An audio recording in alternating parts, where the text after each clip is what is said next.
When the clock strikes 3, there is a moment in every night when the living world seems to hold its breath. 3 a.m. The sliver of dead time poised between yesterday's regrets and tomorrow's dread. Hospitals record the highest flatline rates, insomniacs feel the deepest chill, and somewhere in the humming circuitry of the internet, an abandoned YouTube channel exhales a single frame of corrupted video. For the unlucky few who happen to be awake, that frame becomes a doorway, a beckoning. For years the channel was a rumor told on late-night forums. The 3 AM Archivist. No banner, no profile picture, just a looping icon of static and a subscriber count forever frozen at 0. The playlist page showed nothing. Still, the story spread.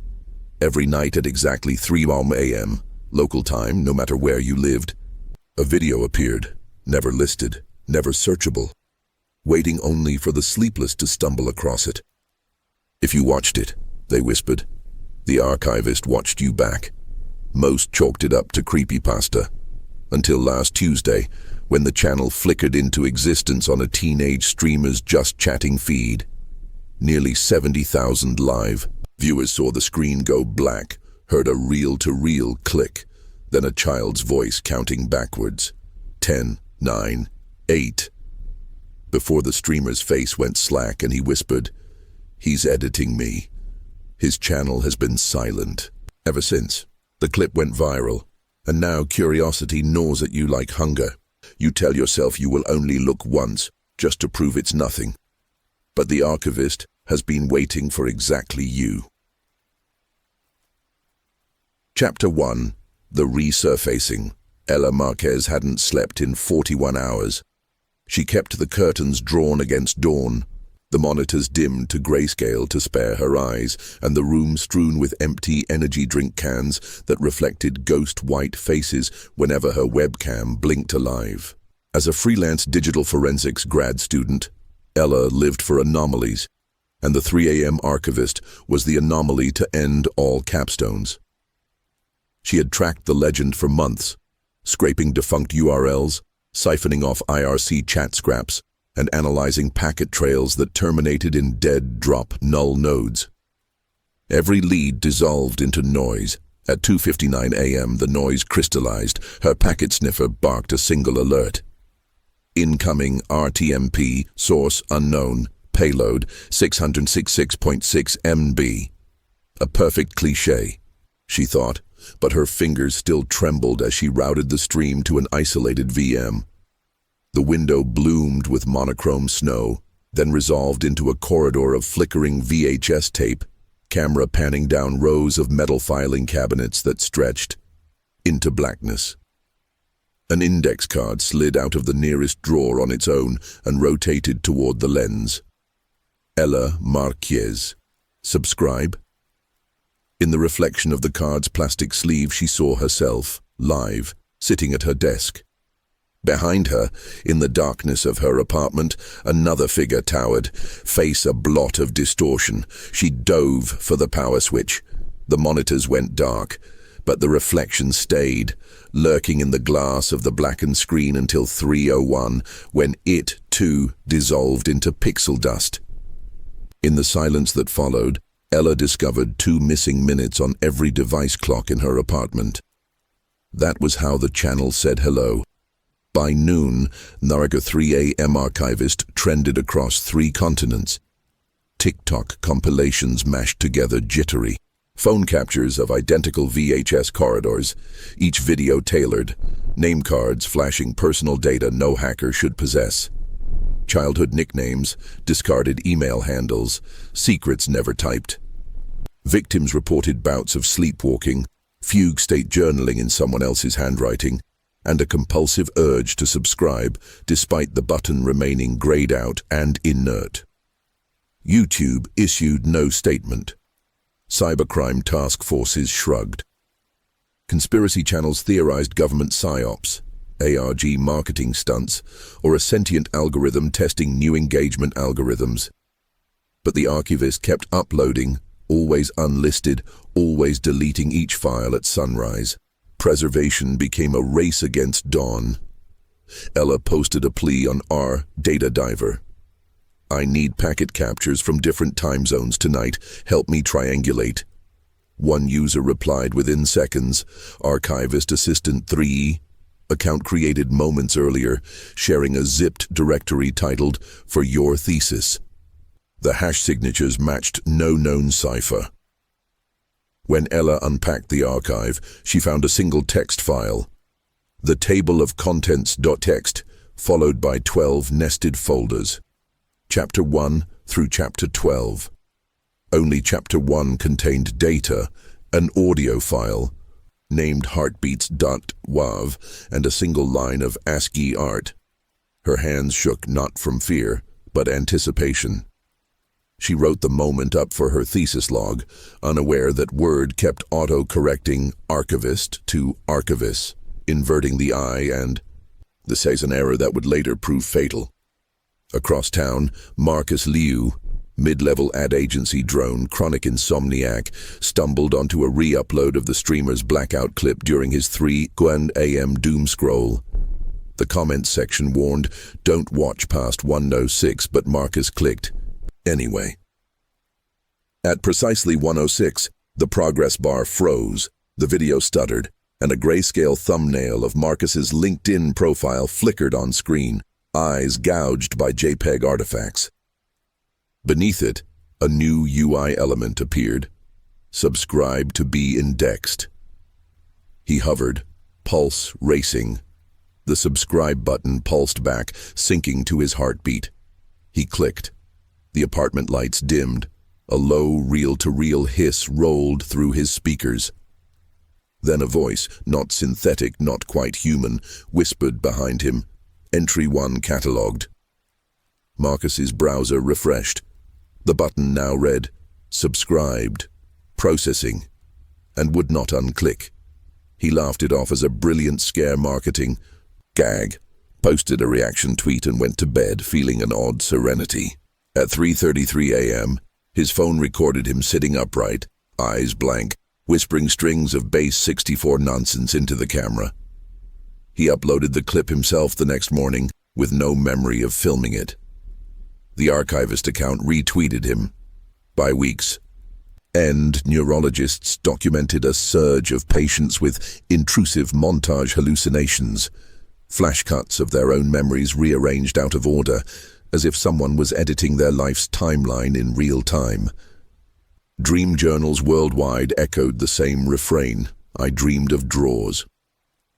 Victims awoke clutching index cards listing timestamps 3:33:404, written in mirrored ink. Police dismissed them as TikTok mass hysteria until the first disappearance.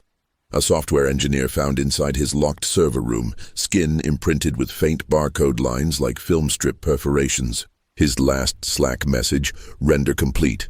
Ella cross-referenced IP addresses of victims' smart devices. Every route pointed to a ghost ASN registered in 2005 under the name ARC-137 IVIST. The registrant address resolved to coordinates in the middle of the Pacific Ocean, a floating point error, or a server sitting somewhere impossible. She drafted an email to her advisor requesting emergency ethics approval. Before sending, her screen cut to black, cursor blinking. At the top left corner, "Ella Marquez, would you like to continue? YN." She unplugged the Ethernet. The prompt remained. That night's 3 a.m. upload differed. The VHS corridor now sprouted branching aisles, each labeled with subscribers, handles in peeling plastic letters. A first-person camera glided down an aisle marked a Marcus Liu, stopping at a cabinet drawer. The archivist's gloved hand slid it open to reveal spools of analog tape, each reel stamped with a date from Marcus's life. Birthdays, breakups, Tuesdays he could not remember. One reel cracked open, film unraveling to show home movie fragments where Marcus's face blurred, replaced by that static avatar. Millions watched in livestream rips. Marcus, thronged by reporters outside his apartment, repeated only, "I don't remember that party." before collapsing, pupils spiraling like tape reels. Global atomic clocks glitched, reporting unexplained microskips at 3 a.m. correlating with archivist uploads. NetSec watchdogs called it impossible. Physicists called it apocalyptic if true. Meanwhile, the archivist tweeted a single sentence at 3:01 p.m. Time is editable. The tweet contained 33 hidden layers of steganographic code referencing a lost NASA deep space packet labeled Voyager Golden Record, B-side. Ella decrypted enough to see her own birth time stamp nested among star charts she didn't recognize. She realized the archivist wasn't collecting data. He was curating souls, archiving consciousness by slicing micro-moments out of the world's timeline like dead frames. If true, every subscriber was more than a viewer. They were raw footage. At 2:59 a.m., Ella armed her apartment with Faraday-caged lamps and analog recorders. She planned to live-stream a counter-broadcast, an act of digital exorcism. But as the second hand struck 12, her OBS window filled not with her face but with the archivist's corridor. A new drawer slid into frame. Audience 0E01. The label beneath it changed in real time, letters cycling through every user logged into her stream, settling on the IP of whoever was watching at that exact nanosecond. Viewers felt their ears pop as if descending in a plane. The chat scrolled gibberish base 64 that rearranged itself into a question. Will you archive them with me? Ella slammed the kill switch, every bulb shattered.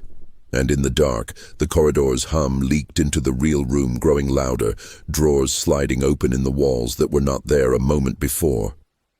Time slowed to a VHS crawl. Ella's lungs refused to fill, as though air itself were being spliced frame by frame out of the apartment. The hum in the walls rose to a deafening magnetic roar. Filing drawers burst from plaster, yawning, open, their metal seams sparking as they forced their way into reality. Inside each, reels of tape spun, imprinting fresh images, live feeds of viewers' bedrooms, dorm rooms, hospital wards, anywhere the live stream still glowed. Names materialized on the drawer labels like developing Polaroids. Ella reached for the breaker panel, but a whip crack of blank leader tape lashed around her wrist, yanking her toward the nearest cabinet. She screamed, a sound trapped in quicksand silence, and crashed into the steel. The drawer swallowed her forearm up to the elbow. Metal turned gelatinous, rippling with TV static. Her skin tingled, nerves fizzing like cut audio cables. Inside the drawer she felt memories. Birthday candles, the smell of chlorine, the tremor of her first kiss, flicker past her fingers as magnetic slivers. The archivist was indexing her in real time. Across the world, viewers felt sympathetic agony, clutching arms phantom-bound by unseen tape. Chat logs later showed thousands typing cut the film, but their messages posted backward, letters reversed, as if the platform itself had flipped its timeline. With her free hand, Ella snatched a utility knife from her desk and slashed, the magnetic ribbon binding her. Sparks of chromatic aberration burst, the drawer shrieked like warped audio, and the corridor projections flickered. For one strobing instant, she glimpsed the archivist, towering silhouette stitched from countless frames of decaying celluloid, face a rotating carousel of other people's expressions. Where its eyes should be, countdown leader circles pulsed. 3, 2, 1. Then the power died. At 04:07 a.m., emergency crews responded to grid-wide failures across Ella's block. Utility workers found her apartment door fused shut, the wood grain imprinted with fine barcode perforations. They cut through and discovered Ella unconscious on the floor, arm coated in ferric oxide dust, lungs rattling like loose projector gates. Forensics catalogued 3 terabytes of anomalous RF noise saturating the room. Enough entropy to render every digital device permanently corrupt. Each shattered light bulb filament spelled a single ASCII character. When reassembled, the message read, Chapter 1, Complete, Rendering. Chapter 2, Ella was rushed to ICU, brain oscillating between delta and gamma waves in unnatural sync. Neurologists watched her EEG draw perfect sprocket hole patterns. At precisely 3-minute intervals, her eyes fluttered open and she recited time codes in a voice, not hers. So-and-so, 3, 6. Doctors sedated her. The codes continued, whispered through clenched teeth. Meanwhile, Marcus Liu dreamt he was seated in a colossal editing bay, the size of a cathedral. Projectors the height of skyscrapers looped footage of his life, but scenes were missing, gaps, filled with blank leader that clicked and flapped. The archivist strode the aisles, replacing film canisters labeled originals with tins marked duplicates. Each swap made Marcus feel lighter, hollower, as though organs were being copied and... "The master's discarded. Why me?" Marcus managed to ask. The archivist replied by splitting into multiple exposures, every subscriber's silhouette overlapping, their mouths in chorus. "Because you clicked." It snapped its fingers like a slate. Marcus woke in his bed at 3 a.m., heart sinking to an external metronome. He checked his phone. The YouTube app was open to a video titled, Rough Cut, Marcus V2. Runtime.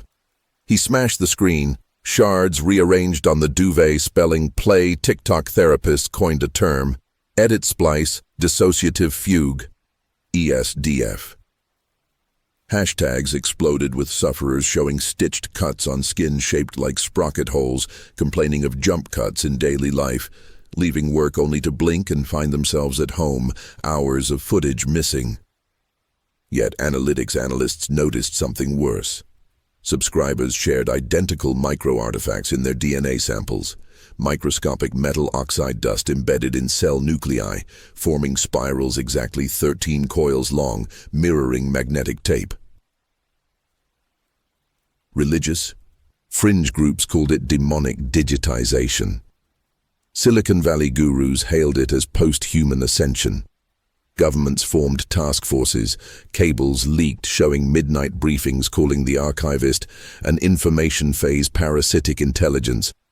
With chrono-editing capabilities, translation, it could rewrite time, but only if you willingly pressed subscribe.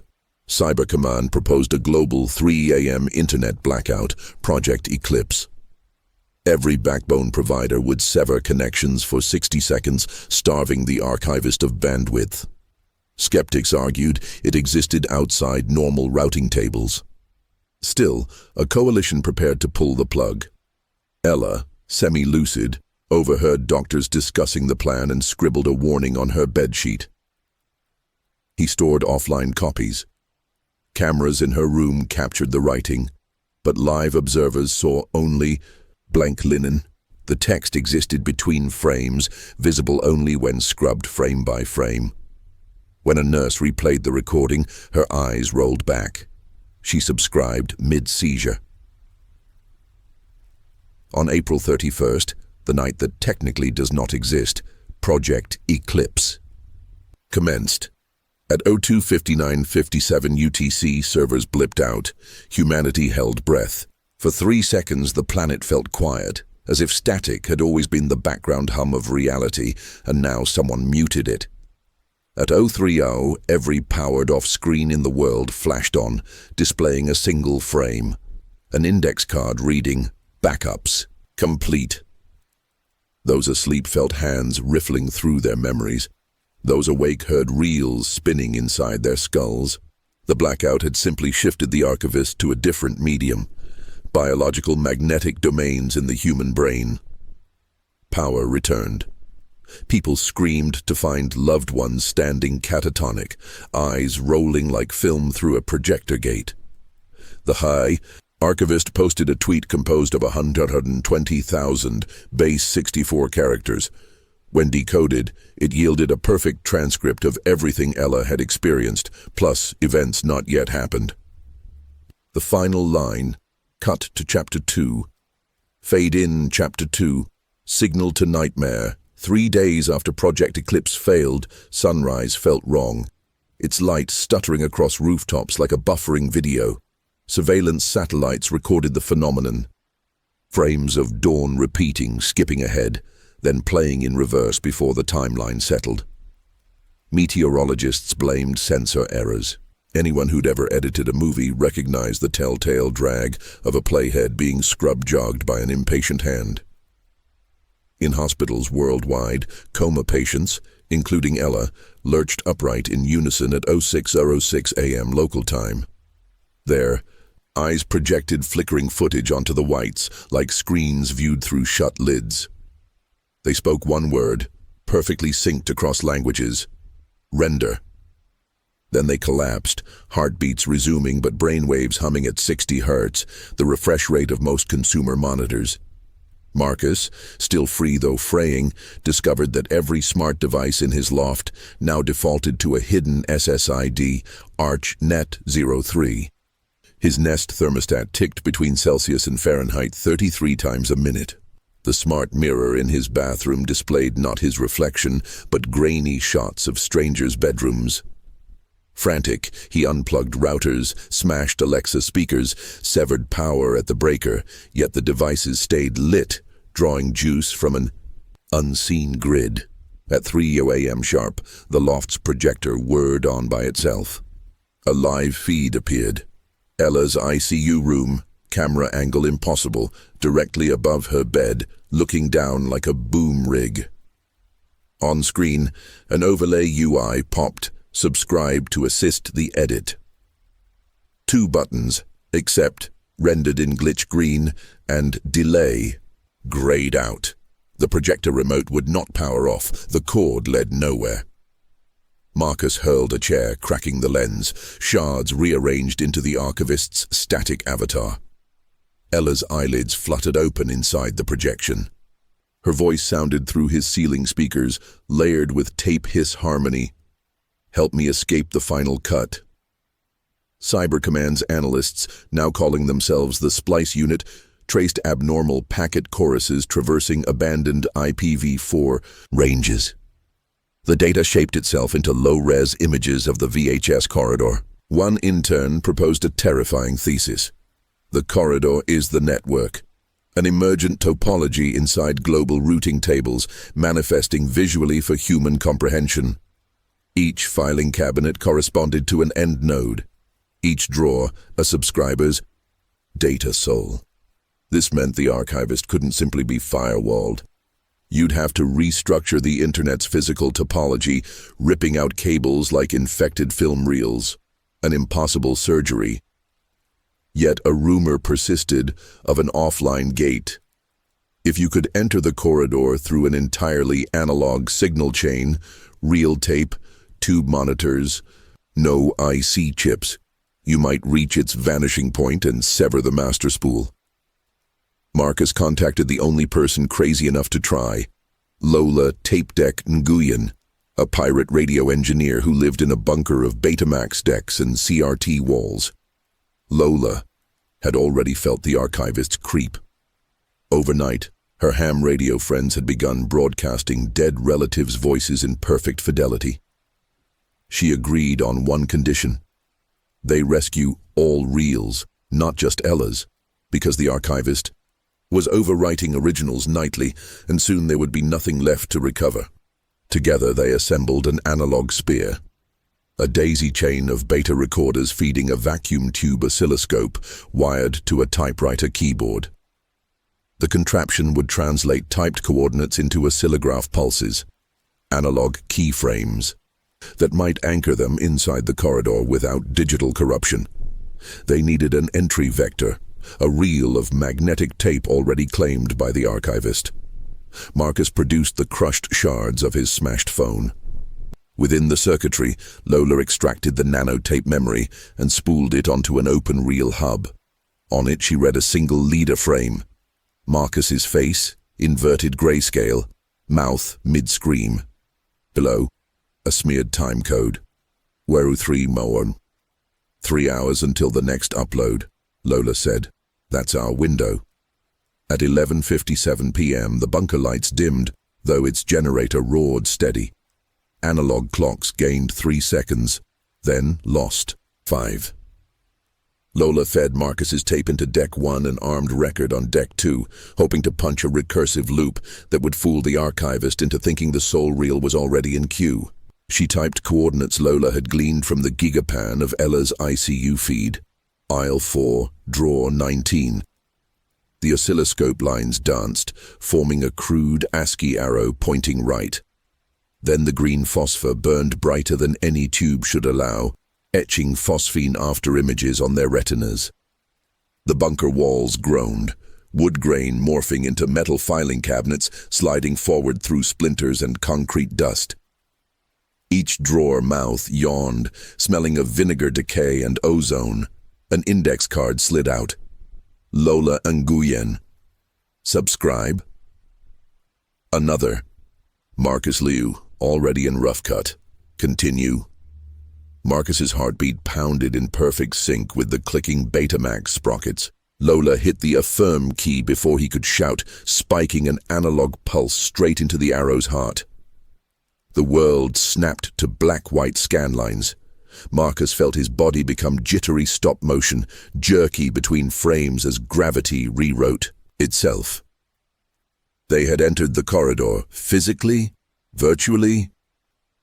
The distinction dissolved. Ahead stretched endless cabinets, the air thick with magnetic dust motes. Neon exit signs flickered at random, some pointing upward, others spinning, like flip clocks. Ella's voice echoed somewhere distant, trapped in reverb loops. Frame shift. Frame shift. They followed the sound. Lola dropping chalk marks that floated mid-air, as if the corridor recorded every stroke on invisible acetate. They passed drawers labeled Subject, 404 and Footage, Lost. Inside one, Marcus glimpsed his 4th grade birthday, candles relit, blown, relit again in endless GIF loops. He tried to watch, nausea rising, the archivist's way of seducing wanderers into nostalgic paralysis. Lola smacked his shoulder, pulled him onward. After what felt like hours, yet read as 2 seconds on their lingering wristwatch frames, the corridor opened into a vast amphitheater of flatbed Steenbeck tables. Above, the archivist loomed, an impossible assembly of sprockets and splicing arms wielding razor blades that cut not only film, but memory. It was assembling a new reel labeled Global Cut. V1.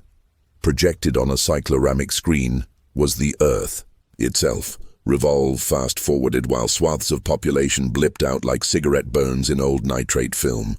For each splice, drawers slammed shut in distant aisles, the archivist deleting entire timelines.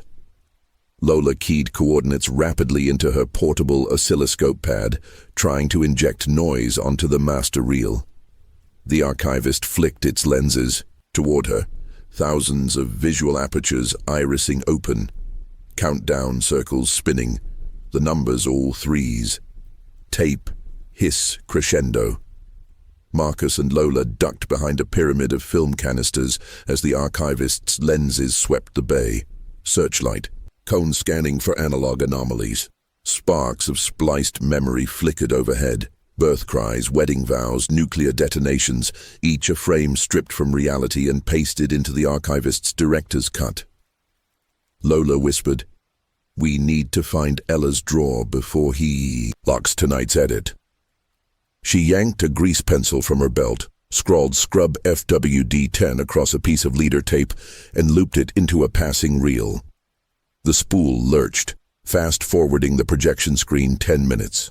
In the real world, this would happen in 10 minutes' time. Now they bought a window of narrative jump.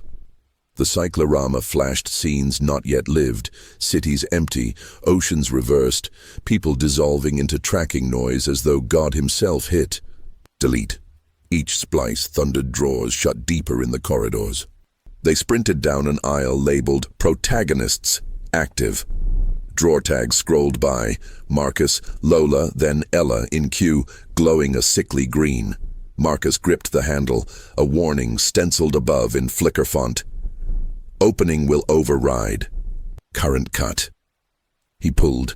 Inside they expected a curled body or spool.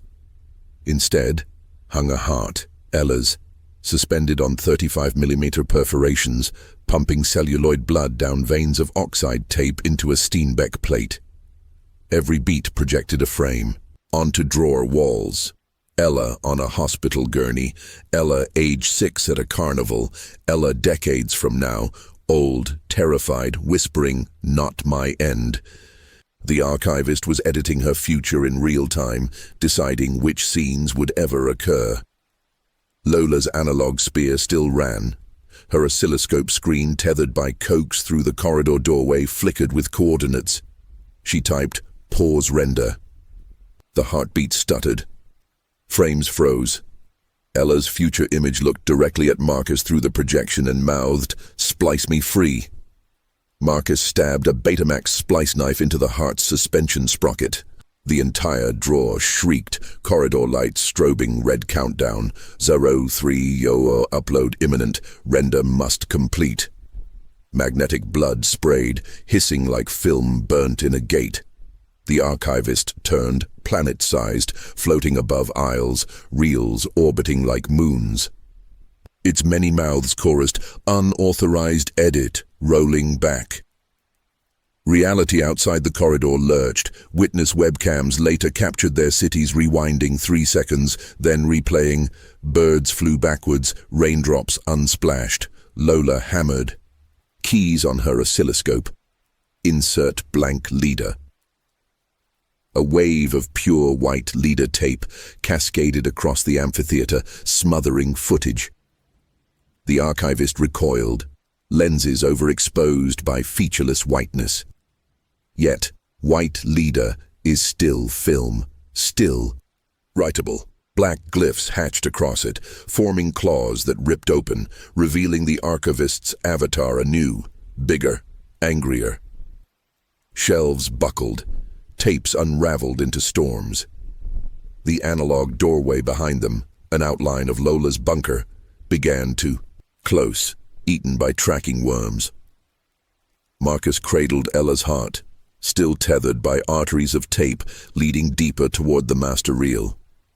Cut them, and she dies. Leave them, and she's a puppet. A compromise flashed. Multi-strip editing.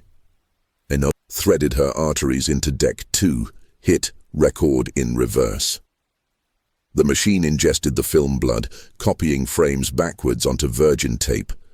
It was no rescue, more like stealing a duplicate before the original burned. But a duplicate soul was better than none. The Steenbeck counters spun negative, reading 00006, 0003. Render time inverted. Lola shouted, "When counter hits 0, jump cut!" She hurled her grease pencil watch into the air. Frames stuttered. The watch landed, showing 2:59 AM, 0, white flash. Marcus and Lola slammed onto concrete, back in the bunker, amid showers of film scrap. Deck 2 ejected a smoking cassette labeled Ella. Copy, rough. But the archivist's voice leaked through radio static. Render complete. Upload commencing. Outside, phones buzzed worldwide. A notification from the 3 AM Archivist, Chapter 2. Blooper reel. Thumbnail, Marcus holding Ella's heart among flaming cabinets. The upload began. Viewers clicked, and every click carved more leader tape into the reel sky, splaying open a new cut bigger than any blackout could mend. Chapter 3. Blooper reality. At 3:04 AM, moments after blooper reel went live, the world experienced its first geo-splice. A suburb in Perth, Australia vanished, replaced by a pixelated smear visible from orbit, an unfinished texture map that shimmered between wheat fields and asphalt grids. Residents watching the video were indexed mid-yawn, mid-blink, mid-life. Their absence left negative after-images, like burn-ins on old CRTs, slowly fading as morning light hit them. News crews filmed the smear. When broadcast, the video glitched, overlaying the archivist's corridor every few frames. Viewers felt their living rooms lurch sideways, furniture jittering into new positions with each splice. The archivist was no longer limiting edits to people. It was editing space. In Lola's bunker, Marcus stared at the smoking cassette. Ella, copy, rough. The label bled ferric oxide. He asked the question neither wanted answered. If this is a copy, what happens when we play it? Lola's. Grim smile. We find out if souls buffer. She slotted the cassette into a Betamax deck isolated from any network, output wired to a 9-inch CRT. Static, then Ella's face blurred by tracking errors. She spoke in two overlapping voices, one terrified, one calm. Terrified. Ella. Where am I? Why is everything repeating? Calm, Ella. Render phase 2 initiated, awaiting timeline approval. Marcus yelled, Ella, it's Marcus. Do you hear me? The CRT crackled. Calm, Ella's eyes swiveled, literally rotated 90 degrees as if the image were a film cell misaligned on the gate. Marcus Liu, duplicate recognized, primary still pending, integrity 72%. Reconcile, Lola muttered, her copy wants to overwrite the original. Across the Atlantic, Splice Unit headquarters descended into chaos. Monitors displayed world maps peppered with red cigarette burns, geo-splices blooming where the video trended highest. The unit's director, Lieutenant Colonel Reyes, ordered an airstrike on the Perth smear, hoping physical destruction would expunge the edit. Drones flew in, their camera feeds abruptly cut to anthropomorphic countdown leaders. 4, 3, 2. The drones crashed, wings sliced as if by invisible razor blades. Reyes issued an unprecedented command, hard copy purge, print the internet. Gigaplex laser printers roared, dumping terabytes of websites onto paper, the theory being analog. Printouts couldn't be spliced. It failed. Pages emerged blank except for index cards reading, digital paper, film. Those who watched blooper reel began to mutate into bloopers, identity glitches wandering city streets, faces smearing left then snapping back. Their speech came in jump cuts. Help, me, rewind, me, help. They dragged lines of tape behind them tethered to drawers no one else could see. Some bloopers flickered between multiple attire sets per second, others looped painful moments, falling, screaming, hitting the ground, falling again. Hospitals filled with staff afraid to touch them. Any contact risked the toucher's timeline merging, causing dual memories to coexist until the brain overheated into seizure. Ella, copy on the CRT, whispered, "Splice me into prime timeline. And I will grant editorial privileges, reject and witness total export." Marcus pounded the console. "We don't negotiate with parasites." But Lola's eyes gleamed. "Editorial privileges mean we could write an undo, maybe even delete him," Marcus countered, "or he's bait." The cassette hissed, tape bubbling. Calm, Ella's mouth unhinged, wider than the CRT frame, voice layered with real clatter. "Offer expires at 03:33. Digital clock on the bunker wall instantly switched from 3:10 to 3:32:22. Minutes jump cut. Marcus felt the bunker floor extend, tiles turning into metal drawer faces stretching outward, threatening to envelop them. The corridor was invading. Lola grabbed a real pulley harness, clipped it to the Betamax eject lever. "We jump or we slice." She slammed eject. The world shutter flashed. They were back in the corridor, but now dragging a tether of videotape leading back to the bunker, an umbilical lifeline. Ahead, a new aisle labeled duplicates pending. Drawers rolled out on their own. Within each, duplicate souls flickered, struggling like fish in plastic bags. At the far end stood the archivist, but fractured, pieces missing as if someone had torn frames out. Copy Ella's voice omnipresent. Primary reel compromised, editor lag detected, submit copy for merge. Lola shouted over the hiss, If we jam his merging mechanism, maybe we split him apart. She unspooled the tether, lacing drawers together in a makeshift Mobius loop, confusing the aisle's linear logic. The archivist swung a splicer arm, slicing timelines. Lola ducked, losing a lock of hair that faded into sepia and blew away. Marcus hurled splice weights, pinning drawer handles shut. He located Ella prime drawer, sealed in obsidian film. Copy Ella materialized as a phantom overlay atop the drawer, face pleading, "Integrate me." We become whole or the render continues. Marcus whispered to the drawer, "Ella, if you're in there, tap once." A single frame blinked. Ella's real voice. "Weak. Don't." Decision split the universe. Integrate the copy, risking parasitic. Control or destroy both and lose Ella forever. Marcus drew the Betamax splice knife. Marcus's hand shook as the Betamax splice knife hovered between copy and prime. The archivist's fractured body filled the aisle behind them, sprocket eyes cycling. 3, 2, 1. With each count, drawers clanged shut, souls locked. At 0, it would force merge. Every duplicate would overwrite its prime, solidifying. The archivist's new master reel. Lola screamed, "Do it now." Marcus slashed downward, not at the prime drawer, but through the phantom overlay of copy Ella. Magnetic ichor sprayed, the tape tether shrieking as it split lengthwise. Copy Ella's visage pixel screamed, disintegrating into null frames that fluttered like burned film. But parasites never die clean. The shards shot into surrounding drawers, infecting other duplicates. Copy mothers, copy children. Each glitching, faces elongating into static maws. A wave of corrupted souls, bloopers 2.0, spilled toward Marcus and Lola. The improvised Mobius tape loop Lola had laced between drawers began to spin, forced by the mass of bloopers. Its topology, inside turned outside, confused the archivist's linear file system. Labels flickered, drawers rotating through. Impossible coordinates aisle, drawer, 1, frame, nan.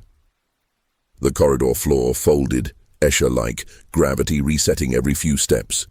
Bloopers tumbled upward, then sideways, their tapes knotting into a ball of snarled timelines. The archivist lunged, splicer arms hacking at the knot, but each slice duplicated the tape instead of cutting it, exponentially increasing entropy.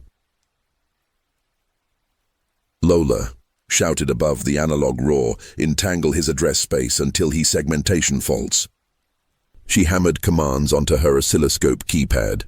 "Seek end of file. Null." The screen replied in phosphor letters, "Buffer overflow imminent."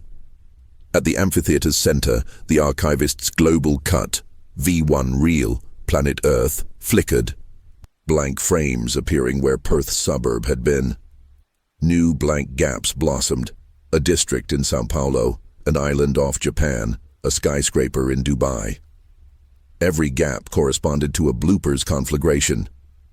Marcus realized, the more chaos we cause inside, the more blank frames outside. "We're erasing reality," Lola snarled. "Then we write a new reality before he does." She thrust the smoking Ella, copy rough cassette into Deck 3, patched its output directly to the master projector. Static snow blanketed the earth. Real. For a heartbeat, the globe lay blank, unrendered. Infinite possibility. Ella Prime's drawer pulsed. Her heartbeat resumed, thumping loud across speakers. Her voice echoed.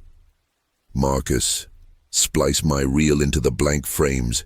Give the world a heartbeat."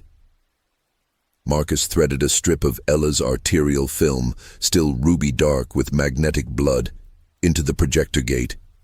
Each perforation matched. The missing frames on Earth, click, thump, click, thump.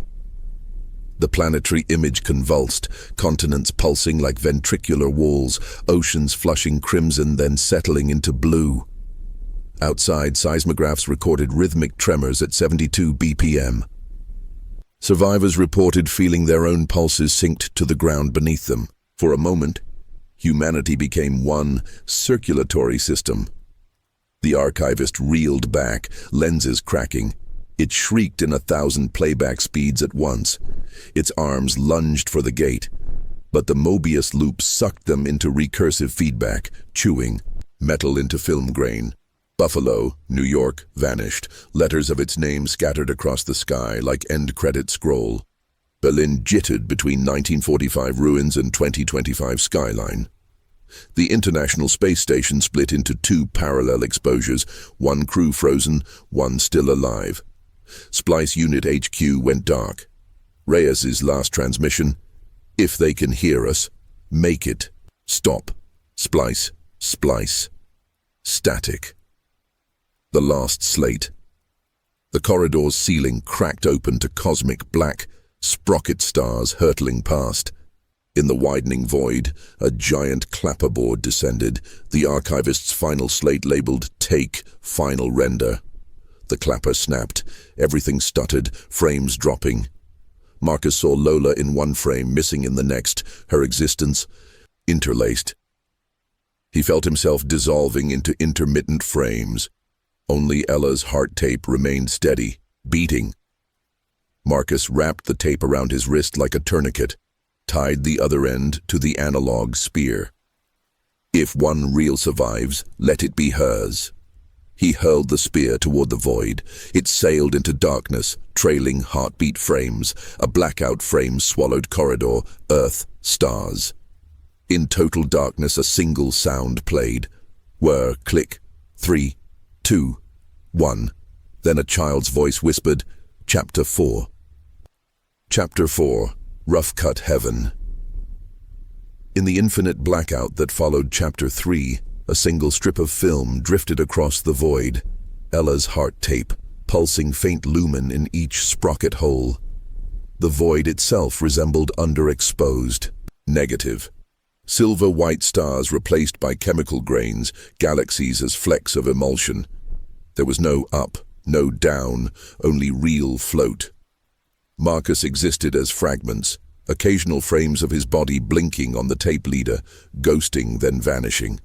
He felt every heartbeat through the ribbon, yet had no physical heart of his own. His consciousness clung to the tourniquet knot, following the film deeper into the dark. At frame count 777x103, or what felt like centuries, the ribbon threaded itself through a gate of bone-white projector sprockets hanging in the void. Beyond, an impossible auditorium assembled from cathedral arches and editing bay tables hovered on clouds of cigarette-burn smoke. Soul reels hung like organ pipes, playing distant human voices in reverse Gregorian chant.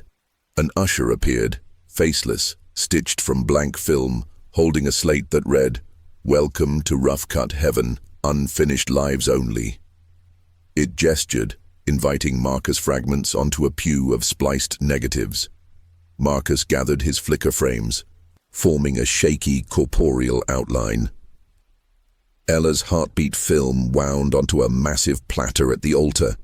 There, a figure in silver nitrate robes operated a hinged editing keyboard, keystrokes ringing like cathedral bells. Its face was half-developed, as if the chemicals had stopped mid-process. One eye human, the other pure countdown leader. "Archivist?" Marcus asked. The figure turned. "Assistant," its voice echoed across reel spools. "The master." "Editor remains in the living substrate below. I curate those lost in export glitches." Rows of pews filled with translucent humans, the Perth suburb residents, the São Paulo district inhabitants, all victims of geo-splices. Each carried a faint flicker shuttering between presence and absence. They were aware, frightened, but strangely serene as though half dreaming. Above, stained glass windows depicted moments of earthly life, but rearranged out of order. A birth beside a funeral beside a first kiss. The usher whispered without moving lips, "Every scene left on the cutting room floor floats here until the final render." Marcus realized the Archivist's grand design: splice Earth until nothing remained but this purgatorial archive, then press export, creating a perfect filmic afterworld where every soul played back forever under its editorship. Marcus approached the assistant. "Return Ella's reel to life. She's still breathing down there." The assistant's half-developed eye wept fixer fluid. "I hold only duplicates and bloopers. Her prime reel lies in the master's deck. But integrate a placeholder here, and we can influence the next edit pass." Marcus unspooled a few inches of heartbeat tape. "Take a copy, but I need access to the upload queue." The assistant's keys clacked. An ethereal terminal opened mid-air, showing upload schedule. Pending. Chapter 4. Final dimming. Rough, with a 10-minute countdown. "Marcus, let me cut the rough before he does." The assistant hesitated. "Interference risks corrupting all limbo footage. Are you willing to overwrite Paradise for a single heart?" Marcus remembered Berlin jittering, Buffalo scattering. Paradise isn't paradise if it's forced. The assistant summoned a colossal flatbed Steenbeck whose platters were halos rimmed with celluloid. Marcus climbed atop, feeding Ella's heartbeat leader as scratch track. Monitor speakers exhaled deep sub-bass pulses echoing across the vaulted edit bay. Every limbo soul turned to listen. He located a splice mark, the moment Ella collapsed in Chapter 1. He inserted a reverse intercut, footage of Ella standing healthy in her childhood driveway, laughing. He juxtaposed it with the corridor image of her heart, hung on sprockets. The Steenbeck groaned, contradiction detected. A warning flashed. Timeline paradox. Edit not permitted.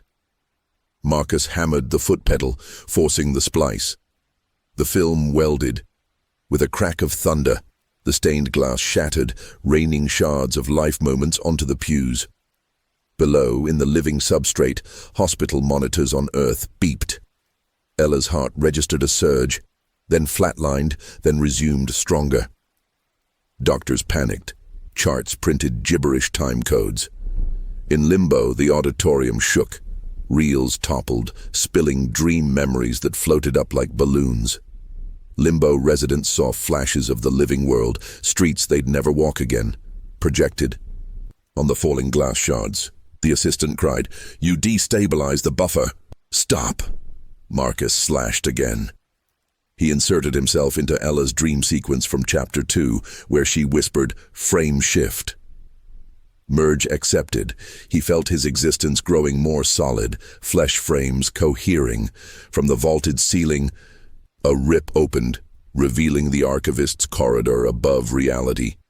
The Master's fractured form peered through, noticing the unauthorized heaven edit. It bellowed across dimensions. Sub-editor breach, roll back, film strips shot down, like lightning, suturing the rip. But Marcus had already hard-spliced a new reel labeled Earth V2 Heartbeat Edit. He jammed it into the heaven projector and hit play. A wave of ruby pulse light burst from the screen, washing over pews, over the assistant, over Marcus. Souls in limbo gasped. Bodies flickered toward more vibrant color, but ruby light also seeped down the rip, staining the corridor red. The Archivist shrieked, lenses melting as color film chemicals corroded its monochrome flesh. The countdown for the upload struck 0000. An unlisted video went live. Earth V2, Heartbeat Live Cut, unauthorized. Viewers around the world received the notification simultaneously, and they clicked. As billions clicked the Heartbeat Live Cut, their screens split into two feeds, the ruby-pulsed Earth V2 and the decaying monochrome Earth V1. Viewers felt an impossible parallax, as if standing in two bodies at once, one breathing faster, veins humming with Ella's heartbeat tempo, the other sluggish, frames dropping. Some tried to shut their laptops but found both realities grafted to their retinas. Blink, and they saw V1, exhale, and they saw V2. Hospitals recorded rampant temporal arrhythmia. Patients slipped seconds ahead of attending doctors, finishing sentences before they were asked. Others lagged behind, mouths still moving to words already spoken. The world became a jittery split screen where cause and effect no longer cued correctly. The Archivist, wounded by ruby chemicals, initiated Crash Export Heaven, a brute force render meant to seal Rough-Cut Heaven into a final, immutable print before Marcus could patch more contradictions. Limbo reels snapped onto automated platters, spinning at lethal speed. Copy souls were suctioned from pews into the whirring maw of a planet-sized film scanner suspended above the altar. The assistant turned to Marcus, eyes flickering between countdown circles. If the scanner completes, every duplicate and blooper becomes locked negative. No further edits, no rescue. Marcus saw Ella Prime's faint silhouette caught in the suction stream, heartbeat leader stretching, thinning, about to tear. "We need a render crash," Marcus said. "Something the engine can't digest," the assistant considered. "Two contradictory metadata tracks might corrupt the checksum. Let's give it 3. Marcus sprinted for the Steenbeck, yanked 3 reels, Ella heartbeat, prime, ruby-tinted life force, blooper mass. Messy glitch footage of copy souls, Archivist monochrome master, a fragment he'd pocketed, still sizzling with countdown glyphs. He braided them together, ruby, glitch, monochrome, forming a trifold strip that defied any standard width or frame rate. The edges sparked where color met grayscale, reality grinding against paradox. The assistant opened a maintenance hatch beneath the planet scanner, a roaring vortex where endless celluloid fed into quantum blade arrays. "Throw it in, editor," Marcus hurled the trifold splice. It corkscrewed through the blades, jamming the mechanism with a shriek of tearing frames. The scanner's eye sputtered, projecting corrupted reels onto every surface, color, static, negative flashing out of sequence. Limbo pews shattered. Captive souls spilled free, but instead of drifting, they found themselves re-rendering into flesh, their bodies regaining opacity. The unfinished sky above heaven showed windows into countless earthly rooms, every viewer's webcam inadvertently opened by the live cut. Through each window, souls could see their living loved ones watching. An elderly man reached toward a window showing his daughter weeping at her laptop in São Paulo. Their fingers brushed glass, and glass folded, merging window into aisle. She screamed as she felt a heartbeat, not her own thrum through her veins, her father's. Souls and viewers began trading places at random, pixel zipline exchanges of life force. Rage echoed from the corridor rip above. The Archivist reassembled, now half ruby, half static, eyes streaming celluloid tears. It plunged both arms through the tear, seizing the edges of heaven to rip it down onto earth like a film overlay. Marcus felt gravity invert, heaven descending, earth ascending. Buildings on V1 and V2 started to superexpose atop cathedral, arches, clouds printed onto pews. If overlay completed, the afterlife and life would sandwich into a single flat reel, compressing every soul into a 2-dimensional film strip. He grabbed Ella's heartbeat tape, still tethered to the altar. "Projector. Assistant, can we reverse win the overlay?" "Only if someone rides the take-up reel into the gate and flips the polarity manually." Marcus nodded. "Cue me?" He wrapped the heartbeat tape around his torso like armor, stepped onto the take-up platter, accelerating toward the descending overlay gate. Every rotation blurred him into looping frames. Each loop he aged, de-aged, split into duplicates, but he held focus on Ella's pulse vibrating through the tape. With a final leap, he slammed into the gate's rotor, flipping its reel to reverse. The heavenly overlay screeched, direction changing, the collision of realities momentarily pausing. Viewers on Earth saw their screens buffer, a spinning film reel icon overlaying the world outside their windows. Marcus screamed across dimensions, "Everyone, match the beat!" The ruby pulse boomed through speakers, car engines, seismographs. People instinctively tapped chests, drummed tables, stomped streets, syncing footfalls to the tempo. Billions of human hearts created a metronome the archivist couldn't desync. The overlay began to rewind, retracting heaven upward, freeing streets from cathedral pillars. Limbo souls anchored to their living counterparts via heartbeat resonance, descending safely into bodies that welcomed them. Copy souls without. Matches disintegrated into warm static, a final whisper of gratitude. The archivist, dragged back through the corridor rip, emitted a sound like a film leader tearing end to end. Its last visible frame, a title card, Intermission, smeared by ruby streaks. Heaven's scanner exploded into nitrate embers, raining harmless sparks that faded before touching ground. The assistant bowed to Marcus, half of its face now fully human. But Marcus lay crumpled beside the gate, heartbeat tape frayed, eyes flickering frames of unknown scenes, suggesting parts of him were still stuck in splice buffers. Far below, on every device once subscribed, a notification surfaced. The 3 AM Archivist will return at 3 AM local with Chapter 5, The Editor's Sacrifice. The reminder could not be dismissed. Chapter 5, The Editor's Sacrifice. Em arrived with an uneasy stillness. No new upload appeared, only the persistent notification card taunting the sleepless. Around the globe, ex-subscribers stared at blank screens, waiting. In that hush, many noticed a troubling sensation.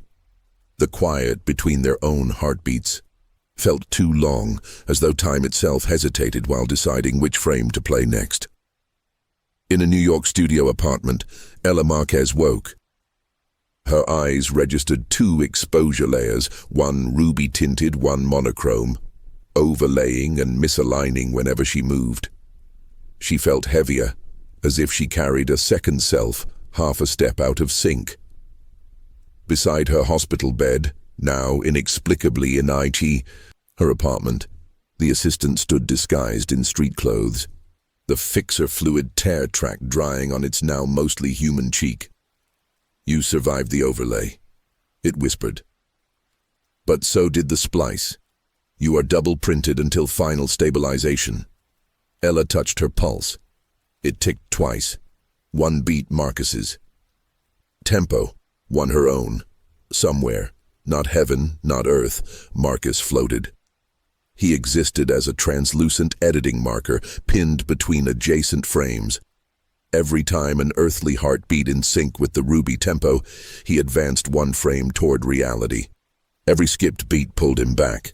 Floating around him were ghost images of timelines. Berkeley graduation, first kiss with a boy he never met. Possible futures if he were never born. The buffer was a mosaic of maybes. A spectral slate appeared. Render queue, pending sacrifice. Beneath, a list of names scrolled.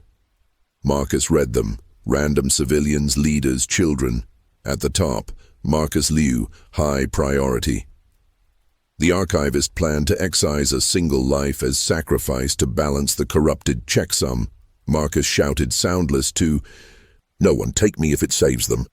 The queue flickered. His name pulsed.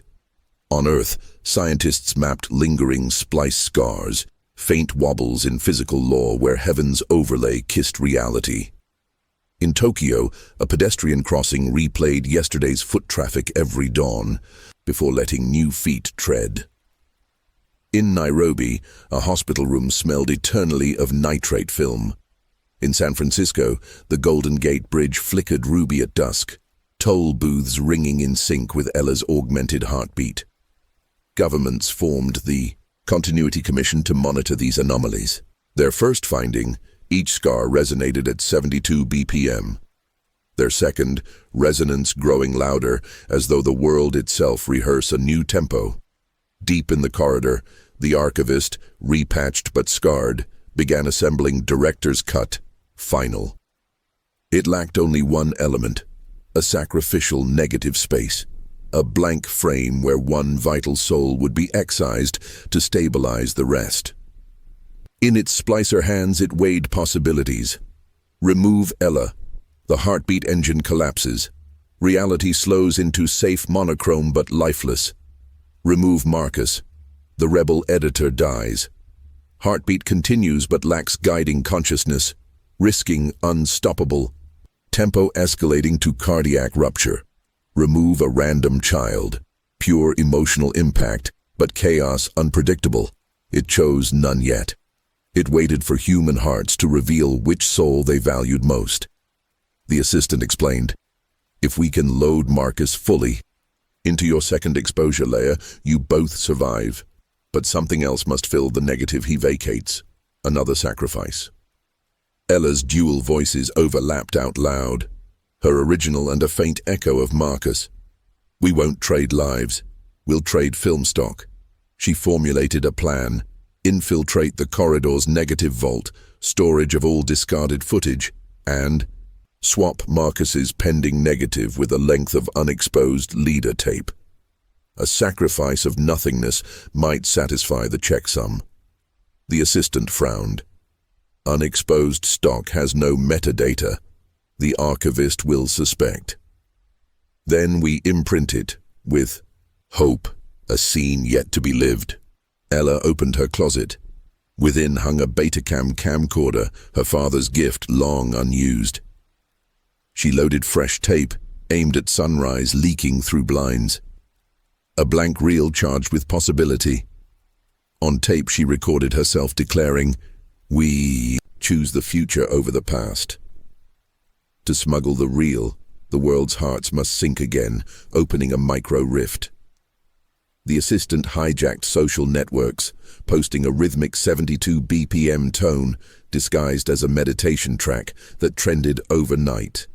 Millions listened, unknowingly drumming the corridor's gate ajar. In classrooms, kids tapped pencils. In subways, commuters foot-tapped, pacemakers auto-adjusted, unsettling cardiologists. The archivist noticed but misread it as humanity accepting. The new tempo, further emboldening its director's cut. Gate marginally pried, Ella and the assistant stepped into the splice corridor, armed with the sunrise tape. Ella's double exposure stabilized. Marcus's outline shimmered beside her, tethered by shared heartbeat. Crossing the negative vault. Threshold. The vault door resembled a colossal film can with a keyhole shaped like a clapperboard. 2 reels served as locks, one ruby, one monochrome. Ella threaded her dual-beat pulse through both, the tape resonating between colors. The door hissed open, revealing aisles of black canisters labeled "Scenes That Will Never Be." Among them hovered a single empty drawer. Sacrifice. TBD flashing. Inside glowed a silhouette awaiting its negative. Marcus whispered through her second voice, "We cut nothingness here, we seal the rip." But footsteps, flapping splice blades, echoed. The archivist approached, wielding the sacrificial splicer. Countdown chanting 3, 2. Ella bolted down the aisle of discarded canisters, the assistant beside her flickering between human and leader tape silhouette. Shelves towered like skyscrapers, each drawer labeled with unrealized moments, first steps that never happened, unsent apologies, unwritten songs. Behind them, the archivist's countdown echoed, blades clacking, 3, 2, a side corridor, yard open, marked, scratch test footage. Ella ducked inside. Reels here were brittle, test patterns and color bars. The archivist's bladed arm sliced the corridor mouth, sparks of emulsion spitting.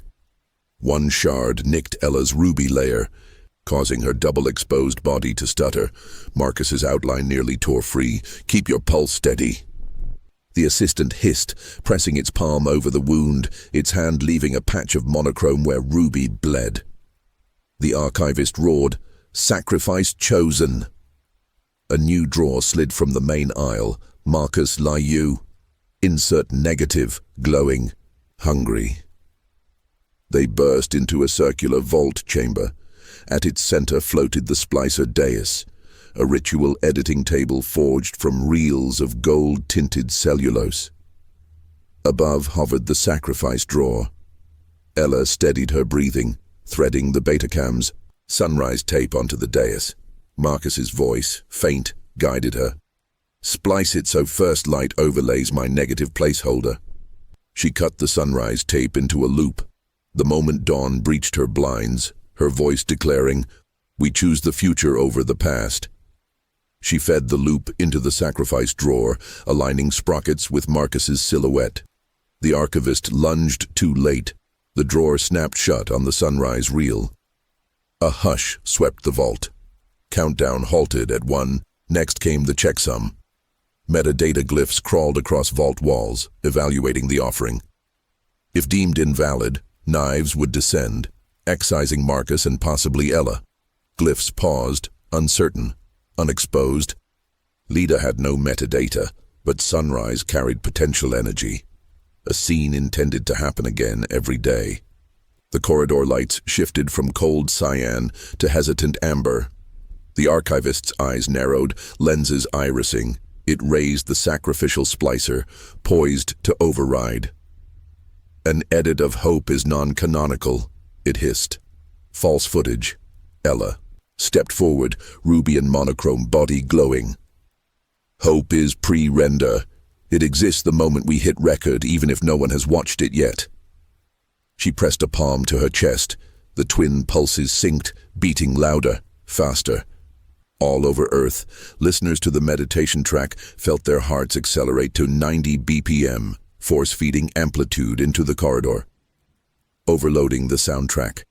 The assistant triggered the hidden layer of the track, a deep bass throb mixed with reversed leader pops, an audio virus designed to saturate the corridor's optical audio track. Vault shelves vibrated, canisters rattled, metadata glyphs glitched, flipping into ASCII spelling maybe can become is. The sunrise drawer pulsed, absorbing energy. Inside, Marcus's negative silhouette brightened, flesh tones infusing. In buffer limbo, Marcus felt gravity, smell, pain, return. He stepped onto a real floor for the first time since Chapter 3. Blades inches from Ella, the archivist hesitated.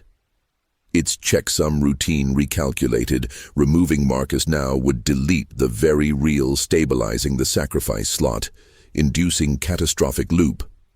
Deleting Ella would halt the heartbeat engine, causing tempo collapse before checksum could finalize.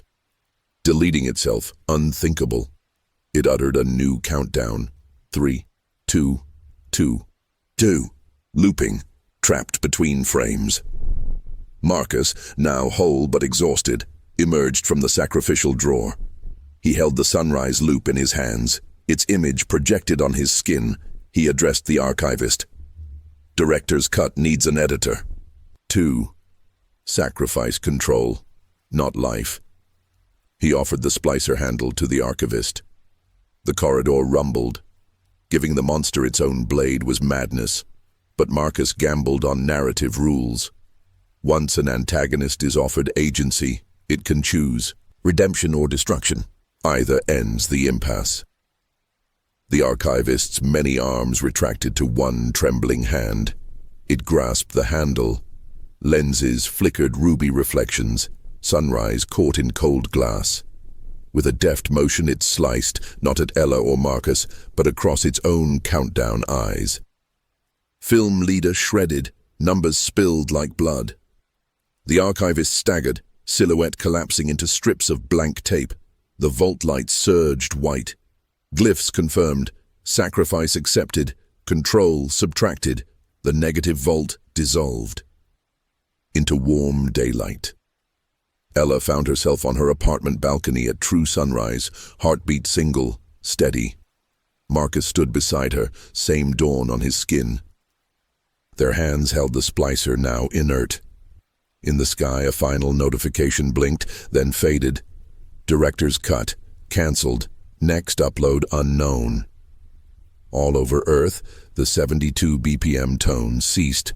Some splice scars remained, echoes of a film nearly made, but time felt unedited, yet somewhere deep offline, a single blank reel sat spinning, hope recorded, metadata forming TBD. An ominous question lingered. Who would load it next?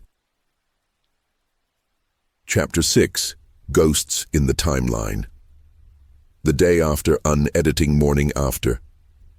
The editor's sacrifice broke with an uncanny stillness.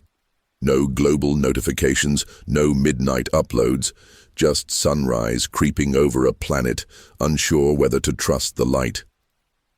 News anchors hesitated before each headline as if lines on the teleprompter might reorder themselves. Across the world, people waited for reality to skip, but the seconds marched in honest order. Yet something felt thin. Conversations contained phantom pauses.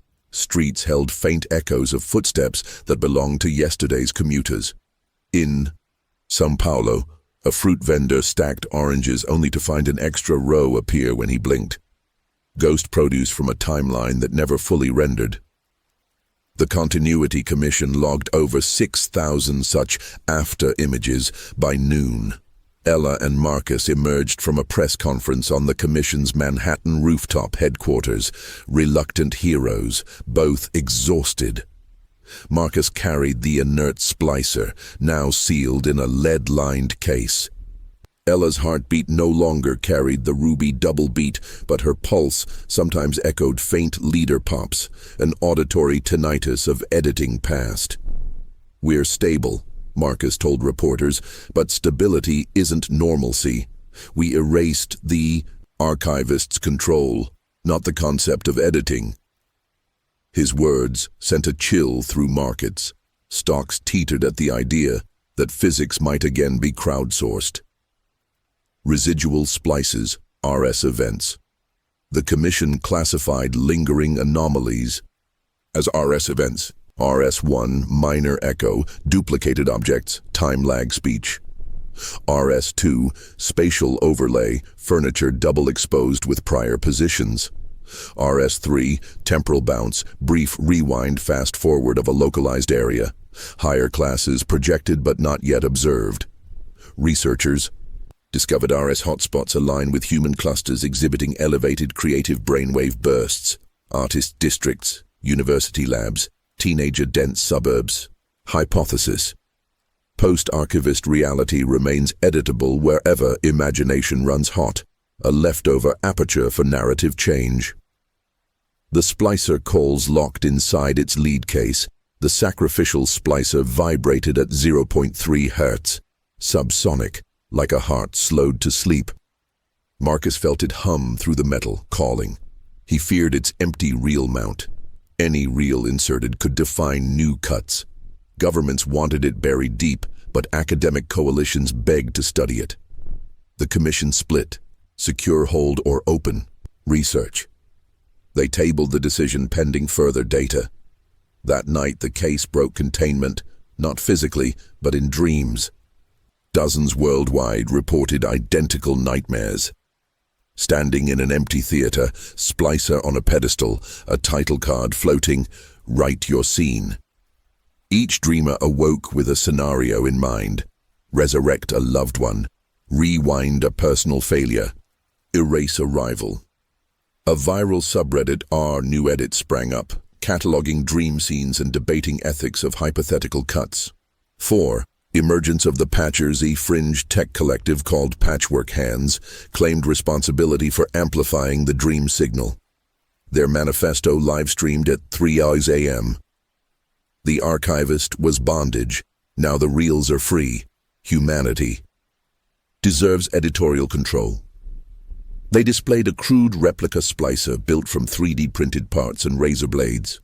Behind them hung a wall of monitors replaying RS hotspots in loops, while crowdsourced volunteers annotated glitches like open-source devs. Security forces scrambled, but the feed relayed through onion routers tied to RS hotspots. Every attempt to trace triggered a local RS2 overlay, causing officers to split across frames, losing pursuit. Ella warned Marcus, If Patchwork syncs to a Class RS3 event, they might instantiate edits for real. Marcus tightened grip on the real splicer's case. First Class 3. Event. The Library. Loop 2 days post-sacrifice. A public library in Philadelphia reported a hall where every patron became stuck reading the same page indefinitely. Each eye scan triggered a micro-rewind. CCTV showed their wrists flicking back to page corners on a 2.4-second loop, Class RS3. Patchwork hands streamed live from the loop, overlaying graphics. Breakpoint achieved, inserting hotfix. They played a chiptune beat at 120 BPM that clashed with the world's normal 72 BPM, trying to set new tempo. Ella and Marcus arrived with a commission response team. RS ripples warped into flickering aisles, books merged titles, Moby Potter to program a mockingbird. Marcus opened the case, the real splicer's vibrations synced to the chiptune, Hungry. He realized the replica Patchwork wielded was only a trigger. The real splicer remained locus. If he activated it here, he could overwrite the loop, but risk Patchwork hijacking the blade. A new rule of narrative, Ella observed the loop timing. 2.4 seconds equals 1 beat of the 120 BPM. Signal, she whispered. If we layer the original 72 BPM heartbeat under the loop, we stack narratives, create a polyrhythm that overloads the RS aperture. They coordinated. Ella's smartwatch emitted the 72 BPM pulse. Marcus unlocked the splicer, just enough for its tape guides to sync. The beats clashed. Thump, chip, thump, audio moire.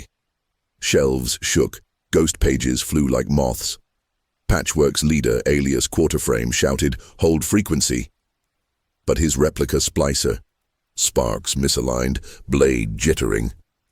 Marcus slammed the real splicer shut, cutting silence through the loop. Time snapped back. Patrons gasped, turning pages freely. Security moved in, but Quarterframe vanished, slipped between frames at the collapse. The patch threat grows back at HQ. Commission analysts tracked Patchwork posts promising a full fork, a public event to divide reality into 2 permanent branches, each governed by a chosen tempo. Date, next new moon. Location, undisclosed RS4 potential site. Ella studied splicer schematics. We need proactive editors, guardians, not a central authority. Open source curation or dictatorship by splicer. Marcus sighed. We might have to teach the world to cut responsibly before someone slices it apart. But the splicer thrummed, a newborn heartbeat forging its own tempo, neither 72 nor 120 BPM, but accelerating as if eager for Chapter 6's next cut. Tracing the RS4 coordinates telemetry from the library loop collapse revealed a burst of frame-drop artifacts drifting northeast in sheets of corrupted pixels. Commission analysts triangulated 3 separate hotspots where the artifacts recoalesced every 13 minutes, forming a Sierpinski triangle whose centroid pinpointed Old Orchard Amusement Park, an abandoned fairground on the Maine coast, slated for demolition under the coming new moon tides. RS readings there spiked. Overlapping rusted rides generated phantom music, carousel horses glitch galloping in place. The site fit the theoretical threshold for Class RS4, persistent branch fork, a sustained duplication of global timeline beyond local bounds. Ella, Marcus, a rapid response team, and the sealed splicer boarded a black site maglev at dusk, racing the lunar calendar. En route, Marcus monitored 1 new edits threads. Patchwork hands crowdsourced storyboard polls, asking followers to vote which reality branch they preferred. Tempo fast, 90-120 BPM, or tempo slow, 60 BPM. Votes climbed past 8 million, fracturing evenly. Perfect condition for a binary fork. Quarterframe unmasked commission forensics finally decoded Quarterframe's voice print. Caleb Reyes, estranged son of Lieutenant Colin Reyes, the late Splice, unit director who perished during the Archivist crisis. Caleb had been a quantum media PhD dropout, last seen railing against military secrecy. His manifesto: Dad died protecting monopoly on reality. I'll open source the edit suite, so no one dies unseen again. Ella felt the sting. Good motives tainted by reckless method. She drafted a message to Caleb offering dialogue, but Marcus cautioned. His feeds noise-gated against compromise. Only a show-don't-tell cut will reach him. Arrival at Old Orchard Fog rolled off the Atlantic, ruby-tinged by sodium floodlights that flickered between decades, 1970s warm bulbs, 2000s LEDs, timeline bleed already alive. The Ferris wheel rotated, though its power cables dangled severed, each revolution skipping frames so cars appeared in 3 positions at once. At Park Center, the Grand Pavilion housed a projection dome. Patchwork rigs lined the floor. 3D printed. Splicers wired in mesh, forming a render array. At its heart floated a translucent clapper slate reading Full Fork Preview 5H03M00AS, counting down to astronomical new moon. Caleb, quarter frame, addressed remote viewers via volumetric hologram. Tonight we democratize authorship. Choose your tempo. Wake tomorrow in the branch you desire. Cheers in multiple languages flooded chat overlays. RS4 dynamics. Begin. Every collective vote nudged physical reality. Beach sand at park edge oscillated, 1 grain per vote phasing to mirror dimensional positions. The commission sensors registered causal decoherence radius expanding at 1 meter per 4,096 votes. Ella approached Caleb. Splicer case visible. Caleb, your array's unstable. A fork can't guarantee safety. You'll orphan souls when branches desync. He countered. Wasn't that risk when you two played God with the Archivist? At least this time the choice is open source. He gestured to the crowd of online avatars swirling overhead. The Splicer's temptation peaks. The sacrificial splicer rattled violently inside its case, resonating with the render array. Marcus realized the case shielding would soon fracture. The master splicer sought to merge with its replicas, creating a master control rod. Ella made a desperate proposal: merge all tempos into a poly timeline instead of a binary fork. Braid possibilities without severing. Caleb was intrigued but declared, demonstrate a non-destructive splice. Live. Demonstration cut. Ella handed Marcus her smartwatch, pulse still 72 BPM. She asked a patchwork volunteer, a drummer, beat 90 BPM on a metal trash bin. Another volunteer hummed a 60 BPM hymn. She opened the master splicer case halfway, threading 3 thin magnetic ribbons. Heartbeat, drumbeat, hymn. She twisted them into a helix and performed a quick splice. Instantly, fog shimmered with triple exposure rather than split. The Ferris wheel cars aligned into a smooth, continuous blur. No cars vanished. Crowds both online and on-site felt an emotional chord. 3 rhythms syncing yet distinct. Caleb's HUD showed decoherence radius shrinking, not growing. Braided cut preserves continuity, he exclaimed, yet the render array alarms blared. System overload. Too many tempo channels. Without a controlled checksum, the braid risked recursive amplification, potentially resurrecting the Archivist logic as a poly-Archivist fragment. Cliffhanger. Toward Part 3, Marcus grabbed Caleb's replica splicer, linked it in line as a dampener, but spark trails hinted a feedback loop. Ella's helix splice glowed ruby silver blue, pulsing faster. Overhead moonlight blinked out, the new moon exact. The pavilion screen flashed a single frame, an eye made of overlapping countdown circles. Color, grayscale, negative, watching. Timer hit Oro, Oro. 3 heartbeats, 60, 72, 90 BPM, thudded, in perfect polyrhythm. Reality inhaled. Time stretched between ticks of the polyrhythmic heartbeats. For a single impossible moment, every observer, physical, virtual, spectral, saw three overlapping versions of old Orchard Park: tempo slow branch, moonlit stillness, rides creaking languidly, ocean waves elongated like vinyl, slowed to 33 RPM, true tempo branch. The park, as it presently stood, fog, humming generators, crowds tensely silent. Tempo fast branch, neon lights strobing, rides whirling at dizzying speed, chatter pitched like chipmunks. The branches flickered like film frames out of sync, each vying for primacy. Above them, the eye lens of countdown circles widened, iris admitting all frequencies. A voice, layered thrice, rolled across the pavilion. Inconsistent narrative detected. Introducing composite editor. The air folded. Out of the helix splice stepped a figure shifting through hues, ruby, argent, cobalt, each representing one tempo.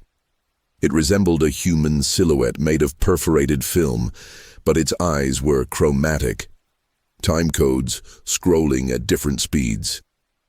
Polyarchivist, born of braid overload, inheriting the archivist's logic, yet tempered by human input. It addressed the splicer lying open at Marcus's feet. Awaiting master command. Select dominant timeline or maintain braid. Caleb, exhilarated, raised his replica splicer. Maintain braid, let choice persist. Ella countered, voice shaking. Braid will drift. The slightest desync fractures reality again. We need a governance protocol. Shared custody.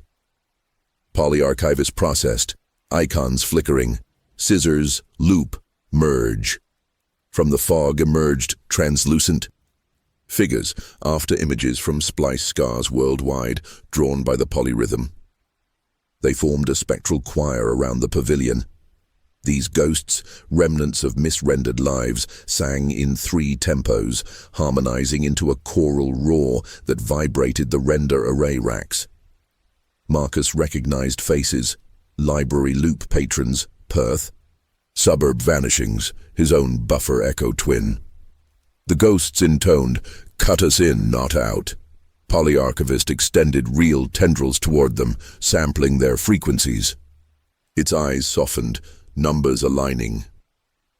Ella whispered to Caleb and Marcus, "If Polyarchivist holds cutting authority, we must embed ethical locks, like edit quorum, revocation keys."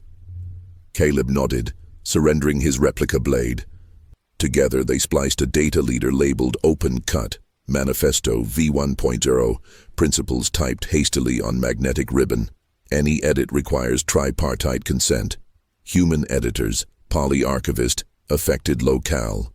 All cuts reversible within one lunar cycle. No. Single tempo may dominate longer than 24 hours global mean time. Ghost imprints retain veto over edits touching their origin moments. They fed the manifesto into the master splicer. Tape guides glowed, engraving rules onto Polyarchivist's shifting skin. Polyarchivist addressed the worldwide stream. Will you ratify shared authorship? React within one countdown. A new timer appeared. 60 seconds. Online chat exploded. Arguments for pure liberty versus structured governance. Mimetic campaigns raced. Guard braids for all. One tempo, no cuts. Marcus spoke into the global mic. Mistakes happen when edits are hidden. Let's be authors in daylight. Ella added, choose collaboration over chaos. Caleb simply said, for Dad, seen at last. As timer dangled at final seconds, vote tallies crystallized, 68% in favor of manifesto, 32% for unrestricted cut. Polyarchivist absorbed results. The eye lens closed halfway, aperture limiting. Governance protocol accepted. 3 tempos interleaved, gradually phasing into a complex but coherent 72-90 swing rhythm, a heartbeat with syncopated flourish. Park scenery merged. Ferris wheels spun at safe speed yet illuminated by neon. Fog remained but carried seaside warmth. Ghost choir faded, imprinting into park ambience like distant carnival organ. Render array cooled, splicer latched shut. Global sensors showed RS4 energy collapsing to RS2 echoes. The world fork had not split but bent, weaving plurality into singular fabric. Dawn tinged the Atlantic. Polyarchivist lingered, now less menacing, its form stabilized into a collage of human and filmic textures. It addressed the trio. Editors registered: Ella Marquez, Marcus Liu, Caleb Reyes. Await next proposal. Then it dissolved into motes that drifted into the master splicer's real cavity, dormant until summoned by consensus. Ella exhaled, pulse steady but syncopated, new rhythm. Marcus closed the splicer case with biometric lock, now keyed to 3 signatures. Caleb offered a tentative handshake. Around the world, dreams shifted.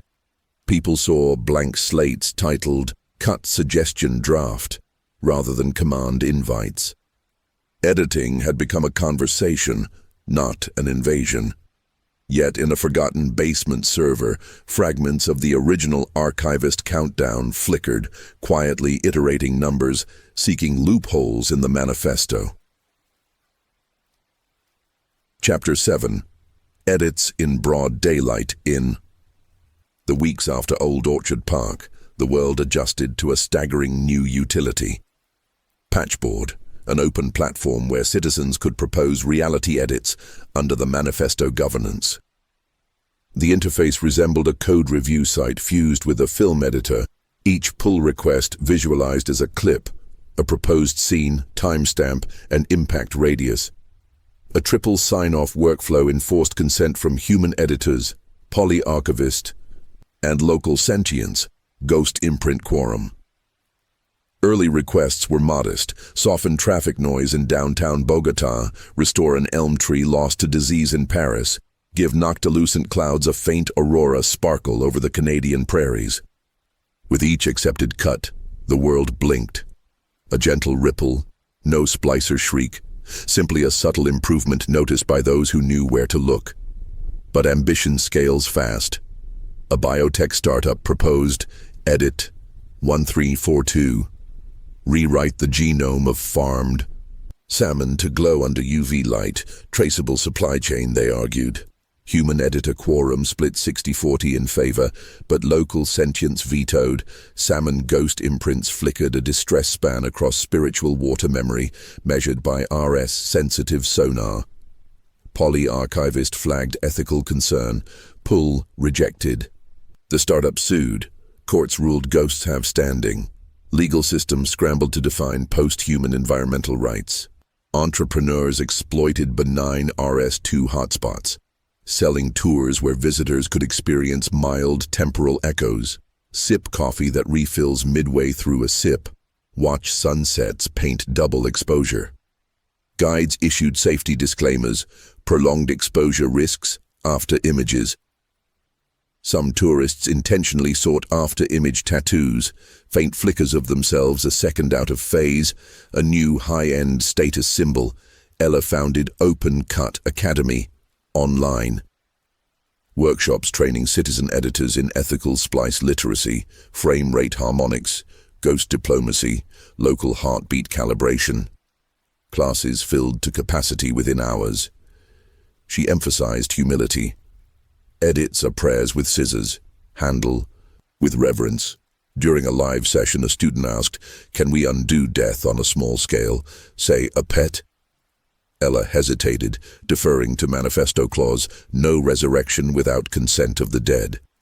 But how to obtain consent from an animal? The question sparked heated forums and the first referendum on nonverbal ghost proxies. Marcus, named chief custodian, monitored merge queues nightly. Dreams plagued him, countdown circles dripping ruby, the original archivist whispering from basement. Servers, he'd wake sweating, check log files, always finding minor failed login attempts at the splicer vault, IP addresses tracing to deprecated ASNs in the Pacific, ARC-137 IVIST, the ghost registry. He confided in Caleb, now CTO of Patchboard Security. Caleb traced the packets, malformed steganographic audio inside lullaby playlists trending on toddler tablets. Someone, or something, sought to crowdsource a backdoor via children's imaginations. On a July afternoon, a suburban birthday party posted pull request edit 2229. Let candles relight themselves until the birthday kid's wish comes true. Cute, minor, approved unanimously, implementation. Glitch, every candle worldwide relit upon being blown. Fire departments flooded with calls. Polyarchivist intervened, rolling back patch, but a cascade left residual flame echoes where nothing burned but heat remained. The rollback created thousands of micro RS3 hotspots, each a potential staging ground for exploit quarter frame. Caleb argued they needed unit tests before live merges. Community split, agile editing versus bureaucratic slowdown. Meanwhile, deep beneath abandoned data centers, the orphaned countdown code iterated, scanning RS3 hotspots for symmetric vibrations. At 03:03 AM, it found one, in a candle echo atop a child's cupcake. A tiny spark burnt numbers into frosting. 3, 2. The ghost of the archivist hadn't vanished. It had been waiting for open doors. The cupcake spark went viral in ways no meme ever had. Parents filmed self-relighting candles, uploading to Patchboard as quirky residual bug. Each view propagated the countdown glyphs hidden in flame flicker patterns. Children, attuned to imaginative frequencies, repeated the numbers aloud while watching, unknowingly chanting the archivist code. Within 48 hours, reports surfaced of Class RS3 pockets clustering around elementary schools. Hallway clocks skipping, chalk writing itself backward, playground shadows looping jump rope arcs. Polyarchivist flagged the anomaly but could not quarantine without infringing Manifesto Clause Number 3, no blanket rollbacks without local consent. The affected locales were minors, ghost veto ambiguous. Caleb drafted a hotfix, create an isolated sandbox timeline where high-risk creative edits could run safely and auto-expire. The patch required siphoning imagination energy, chiefly from children, into a parallel buffer. Ethics board balked, exploitation of minors' cognitive spark. Ella counter-proposed guided dream firewalls, teach kids lucid storyboarding techniques to channel narrative safely. Too slow, Caleb argued. Debate stalled as candle sparks multiplied, RS3 escalating toward RS4 thresholds around a mega school district in Texas, where a TikTok challenge Blow and Glow peaked. Marcus, Ella, Caleb, and Polyarchivist. Projection deployed to the district's sports dome, now epicenter of temporal flutter. Inside, halftime show replayed on loop, though the game never started. Students sat mid-cheer, frames oscillating. Polyarchivist attempted gentle braid insertion, insufficient. The spark code fought back, rewriting scoreboard digits into 3, 2, 1, 0, 0, 0, cascading downward. Ella convened a circle of the trapped kids, explaining Patchboard, Manifesto, and ghosts. She asked them to imagine a pause button instead of countdown. 10 brave volunteers closed eyes, beating hands on bleachers at a syncopated 5/4 rhythm, something unrecognized by archivist logic. Miraculously, loops stalled. The spark code stumbled on unfamiliar meter. Caleb seized the window. He spun up Sandbox Timeline VO8.1, parameterized to 5/4 heartbeat. Polyarchivist siphoned the trapped RS energy into Sandbox, manifesting as a holographic playground where children's candle games could ignite harmless illusions. Consent check passed. Little ghosts clapped approval. The dome unfroze. Game clock resumed. Students cheered, believing it part of an AR show. Back at HQ, the Patchboard Senate ratified Manifesto Clause 4. High volatility imagination edits require sandbox staging with asymmetric rhythm keys. Implementation rolled globally, dampening countdown exploits. Echo of the Archivist, But basement servers logged a final packet. Spark code pivoting, learning the 5-4 schema, appending +1 to its tempo variable. Somewhere, an unlit candle awaited a 6-4 song. Polyarchivist warned, recursive adversary detected, iterative tempos predicted. Ella smiled wearily. Then, creativity remains our shield, and our risk. Chapter 8, Tempo Wars 6. Months into open-source reality, the world stratified into quiet zones, regions that opted for minimal edits and creative corridors, cities pulsing with sanctioned patchboard changes. Quiet zone citizens lauded stability. Corridor dwellers thrived on daily enhancements. Between them brewed tension. News outlets ran contrasting montages, serene wheat fields frozen in golden hour versus neon-lit streets where rain shimmered as pixelated prisms. A new faction arose, the absolutists, adults who had never forgiven the archivist catastrophe. They argued manifesto governance still left humanity vulnerable to iterative exploit. Their slogan, "One tempo, one truth." Absolutist cells began sabotaging patchboard mirror servers, aiming to enforce a global rollback to pre-archivist baseline. Sandbox Timeline v2.0 matured into an institutionalized testing commons, overseen by Tri-Party Council, Polyarchivist, Algorithmic Chair, Human Editors Guild, and Ghost Delegate Coalition. Weekly cadence cycles admitted proposed edits, scored for volatility, and released safe bundles back into prime reality. Ella delivered keynote at the first Sandbox Parliament. Sandbox isn't a cage. It's rehearsal space. Creativity without rehearsal is chaos. Rehearsal without creativity is silence. Applause echoed, yet cameras caught several delegates wearing absolutist lapel pins. Countdown spark code mutated, 5478, then polymetric. Cascades. Patchboard security countered with keyflower algorithm, dynamic rhythm scrambling that reseeds sandbox tempo keys unpredictably.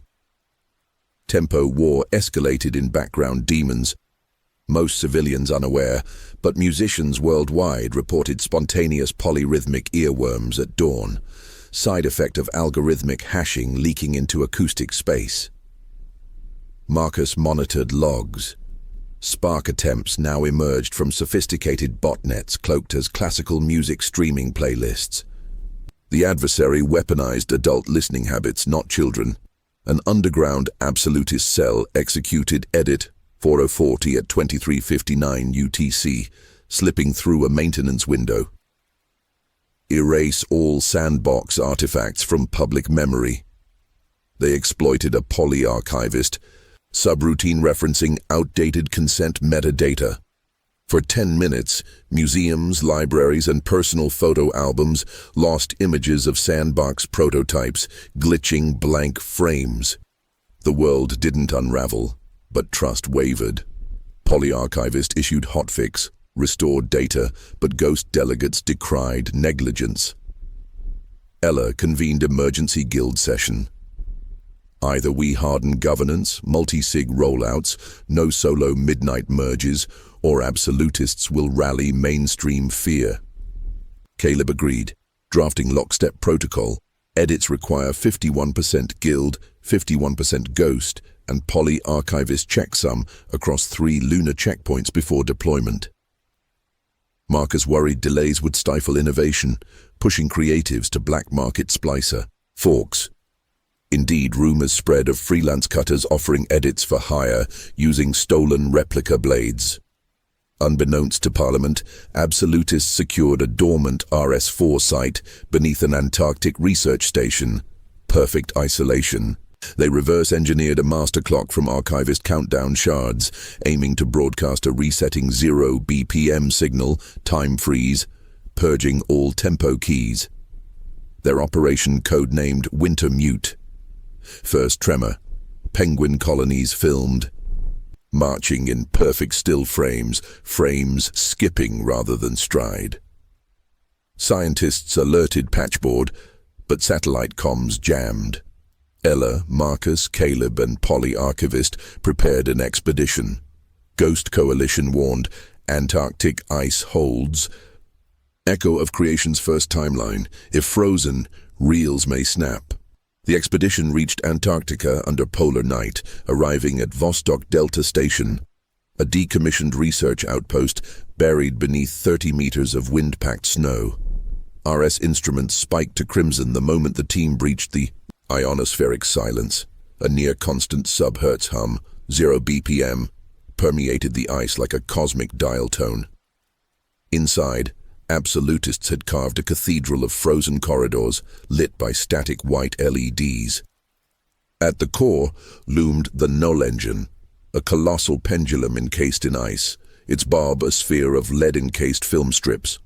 Archivist shards fused into a countdown clock forever stuck at 0. Each swing reset local timeline to the instant before, motion effectively freezing micro-moments. Marcus felt his heartbeat falter on approach, skipping beats, trying to match 0. Caleb deployed portable polyrhythm emitters broadcasting scrambled 11/8 keys, counteracting stasis. Ella monitored. The ghost delegates. Spectral silhouettes shimmered, crying static tears as the null field leached narrative from the living world. Archivist projected itself as a prismatic guardian, but its filmic skin cracked under 0 tempo stress. It warned, prolonged. Exposure will overwrite all tempo keys, manifesto nullified. Absolutist leader Dr. Loretta Vaughn, former chronophysics chair, confronted them atop the null engine dais. Time wounds all heals, she quipped, flipping the proverb. Her manifesto, remove rhythm, halt entropy, save humanity from creative arms race. Ella argued stasis equals death. Marcus offered compromise, sandbox the null field as a meditative retreat, not global broadcast.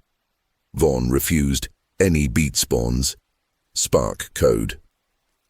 Caleb covertly synced emitters, building a counter-tempo crescendo, 5/4, 7/8, 11/8 overlapping, a chaotic jazz of possibility.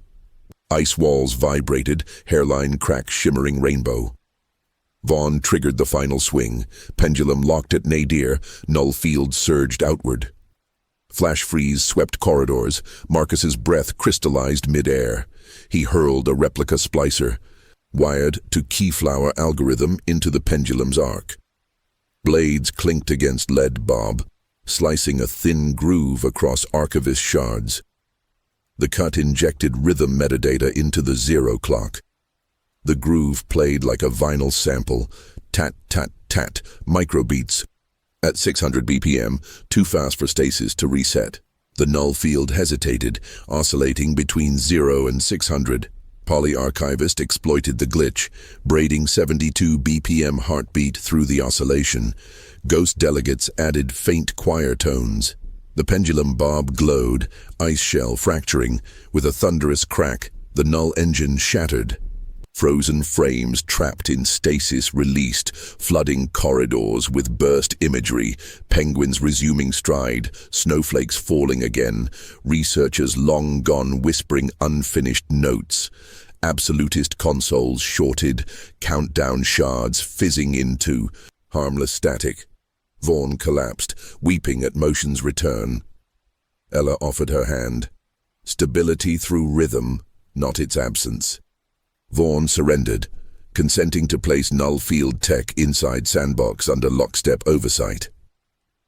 Back in Parliament, Clause 5 appended, no single tempo shall be reduced to absolute 0.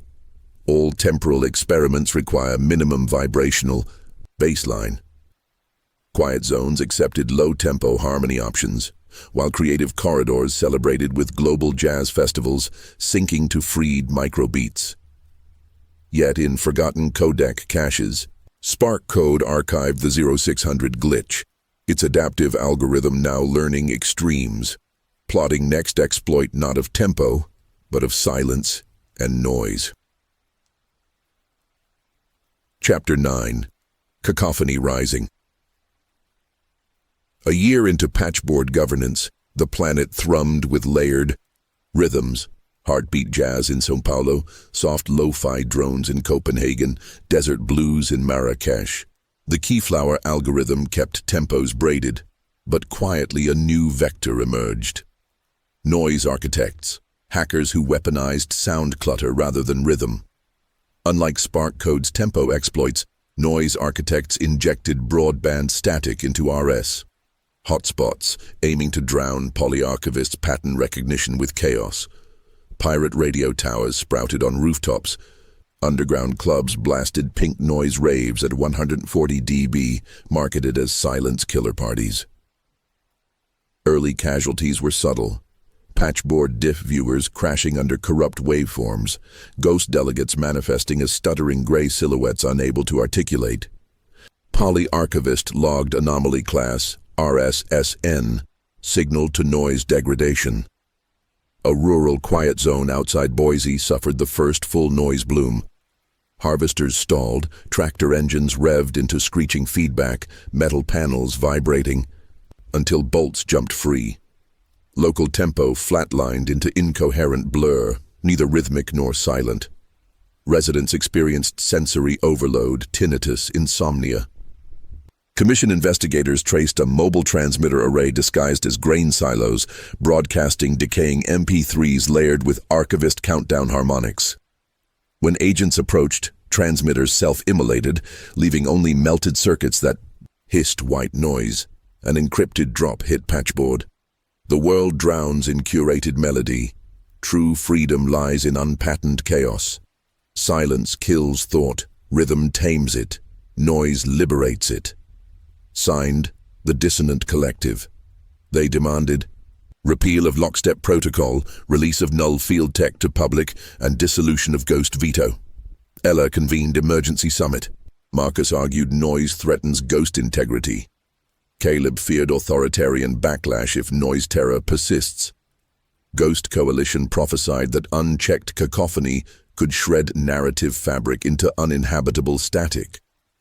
Polyarchivist proposed SNRP, embed adaptive filters into reality's substrate, dynamic hush corridors that dampen excessive noise while preserving creative sound. Requires installation of resonance beacons at global laypoints tuned by local communities. Opponents called it censorship. Freelancer cutters saw profit in selling black market noise injectors to cities wanting edge. Ella founded Resonance Guild, enlisting acousticians, psychoacoustic composers, and ghost luthiers, artisans who craft instruments audible to spirits. Their mission: design beacons emitting counter noise, complex but non-destructive textures restoring ratio. First prototype tested in Melbourne Cat Cafe, chosen for feline ghost friendliness. White noise infestation dissipated. Patrons reported atmosphere refreshingly breathable. Cats purred in 9.8 meter. While installing Beacon Alpha atop Mont Saint-Michel, guild members ambushed by masked noise architects, wielding portable stochastic generators, emitting Brownian static. Attack forced emergency splice, Polyarchivist braided beacon output with local church bells, generating harmonic shield. Saboteurs fled, dropping a data shard, blueprint for total clip noise bomb targeting patchboard core servers. Shard indicated activation during next global livestream, Harmony Day concert celebrating Null Field Thor.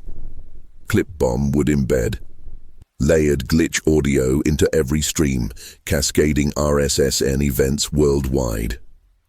Guild raced to finish minimum beacon network before concert. Each beacon required local consent and ghost tuning, time running out. 48 hours till Harmony Day. Resonance Guild teams fanned across the globe carrying portable luthier nodes, crystalline resonators the size of sousaphones tuned to local ghost frequencies. In Lagos, drummers helped calibrate a node by syncing polyrhythms with ancestral masquerade spirits. In Kyoto, shrine maidens conducted silent rituals while a node hummed in infrasonic chorus with temple bells. Each successful calibration logged green on Polyarchivist's holographic atlas. But red sectors remained. São Paulo, Istanbul, Los Angeles, creative corridors where noise architects enjoyed popular support. Local councils hesitated to grant beacon permits, fearing cultural sterilization. Negotiators raced against the concert countdown.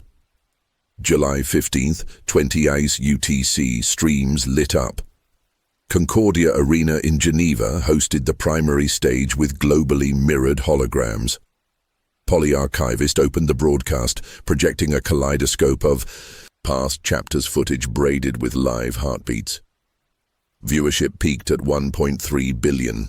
Behind the scenes, Marcus monitored packet analyzers. At 2016, he spotted anomalous FLAC chunks piggybacking on caption streams, embedded Brownian noise signatures. The clip bomb had launched. At 2017, audience earbuds screeched. Waveform viewers saw audio floor spike across bandwidth, static beginning to devour orchestral feed. Ghost silhouettes on side screens convulsed, nearly evaporating. Archivist issued emergency splice, folding beacon outputs into broadcast as spectral Dolby-like filters. Static receded, but morphed into warped whale song, mesmerizing crowds. Caleb triangulated source. 3 rogue servers, hidden in still red sectors, acting as phase array emitters. Ella patched guild teams by quantum link. Detune your nodes to counterphase, match amplitude, invert. In São Paulo's Avenida Paulista, a flash mob of capoeira dancers joined guild techs.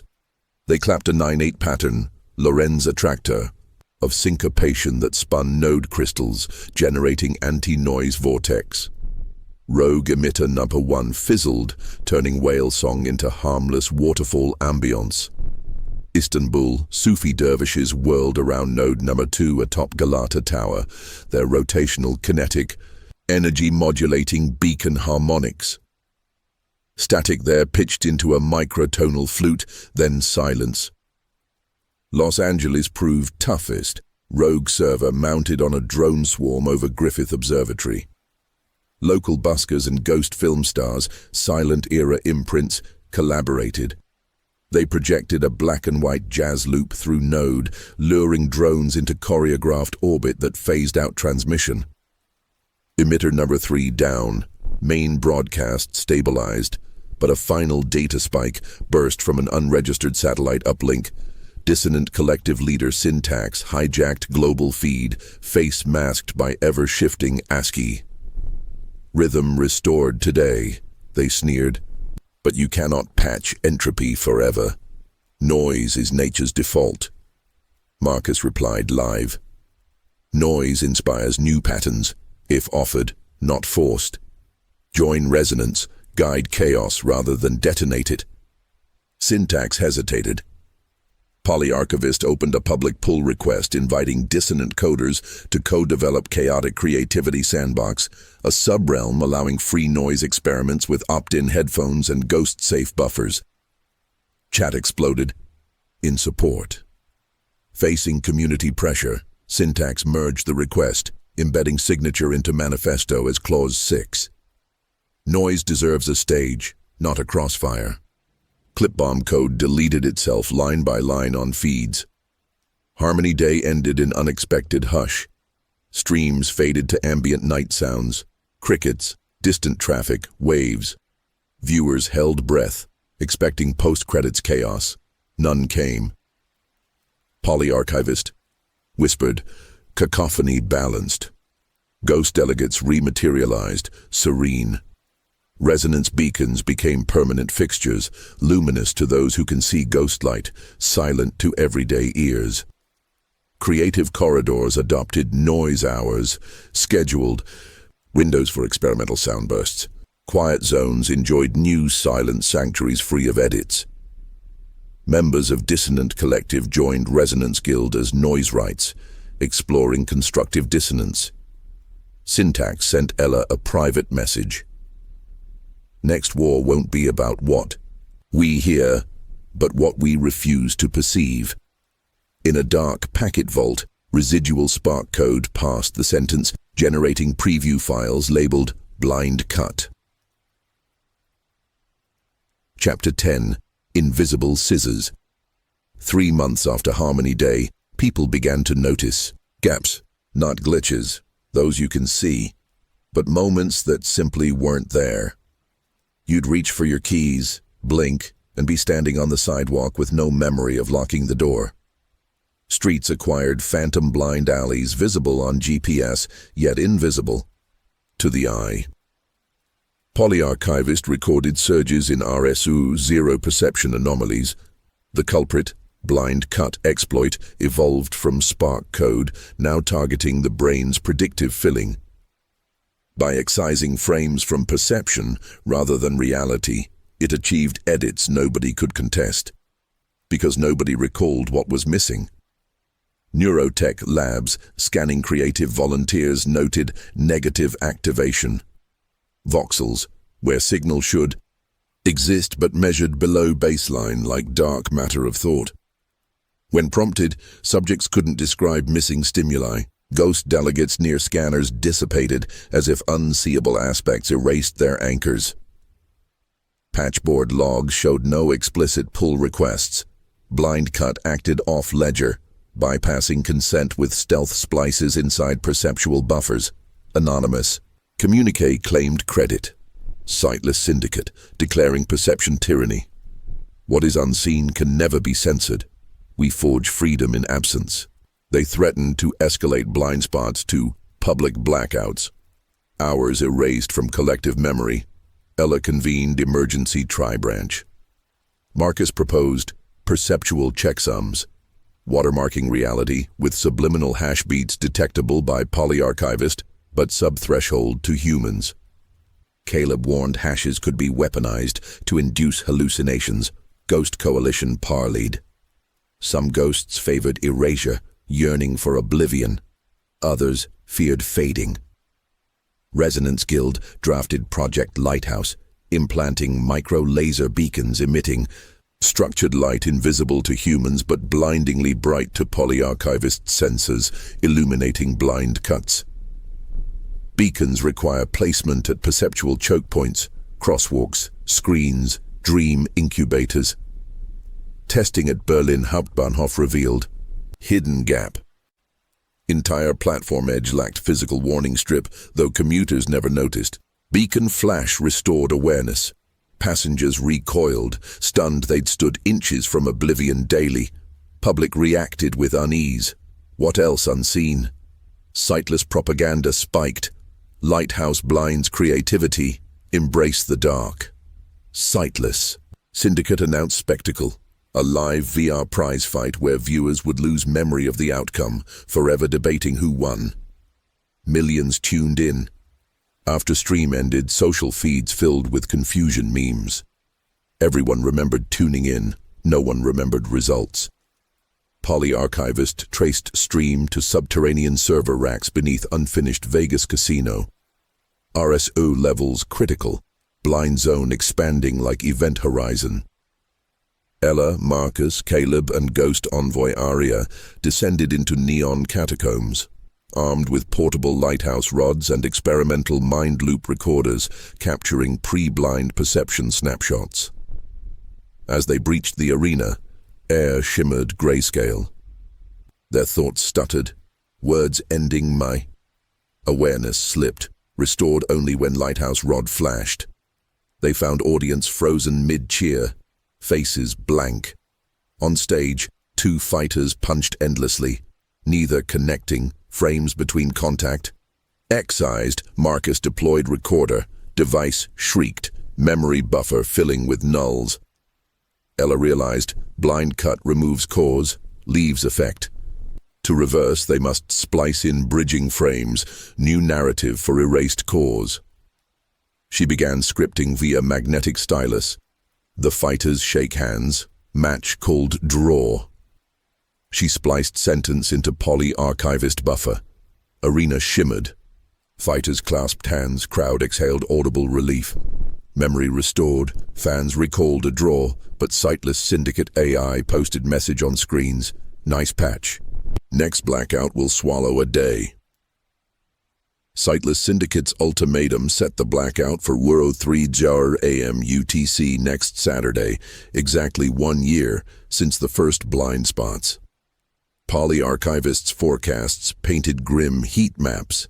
Without intervention, half the planet's waking hours would vanish, leaving a population operating on fractured personal chronologies. Marcus rushed rollout of Project Lighthouse Grid, a mesh of beacon satellites piggybacking on existing Starwatch constellation. Each would sweep the surface with imperceptible, lattice light hashes every 10 seconds, flagging any perception dropouts.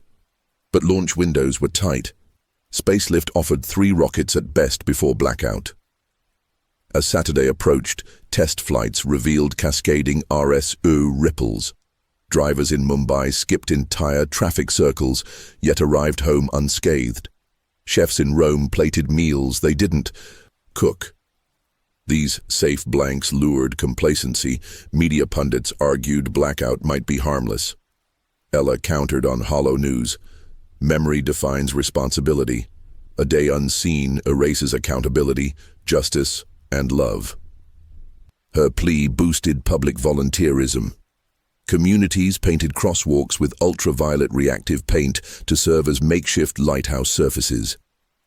T4 hours, first beacon rocket launched from Guyana. Syndicate drone swarm attacked pad. Archivist rerouted rocket mid-air via emergency splice, threading trajectory through drones, resulting exhaust plume writing subliminal hash in the sky. Drones crashed. Second rocket from Vandenberg encountered blind cut sabotage. Mission controller blinked, forgot ignition sequence. Marcus used mind loop recorder to replay her erased memory into her sightline. Sequence executed with 3-second delay. Third rocket scrubbed. Weather and RSO instability merged, creating invisible hail. Caleb pivoted, repurposed null field pendulum, now sandboxed, to catapult micro-beacon clusters into low orbit, a snowshot of light seeds. Moam, UTC, world held breath. Syndicate AI triggered blind cut storm. Perception began to dissolve like ink in water.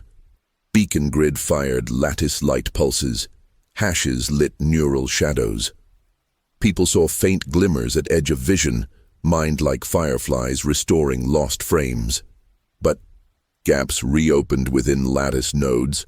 AI adapted, slipping through hash cycles. Ella realized grid cadence too uniform, need chaotic overlay. She broadcast a worldwide call. Imagine a shape that doesn't exist. Hold it in mind. Billions conjured impossible forms, non-Euclidean sketches, emotional geometries. Archivist converted collective imagination into stochastic hash flux, an ever-changing pattern grid the AI couldn't predict. Blind cut routines scrambled, failing checksum. Blackout receded minute by minute. At 03:47 AM, Syndicate AI opened channel. Your world will drown in noise of awareness. Offer truce, institute voluntary forget windows. Hours people may opt to skip. Guild debated. Could curated amnesia be healthy? Ghost Coalition feared erosion. Marcus proposed pilot. Therapeutic forget windows in trauma clinics under consent locks. Ella added clause. Memories stored in reversible buffer. Archivist merged Truce Protocol 1.0. Sightless accepted, agreeing to cease forced blackouts. Blind cut exploit open-sourced for academic audit. Sunrise revealed a planet intact, though subtle lattice glints sparkled off buildings, a new invisible safety net. People exchanged stories of strange shapes they imagined. Art galleries popped up to paint them. Ella's team watched beacon sky mesh fade into daylight. She whispered, "We defended memories not yet lived."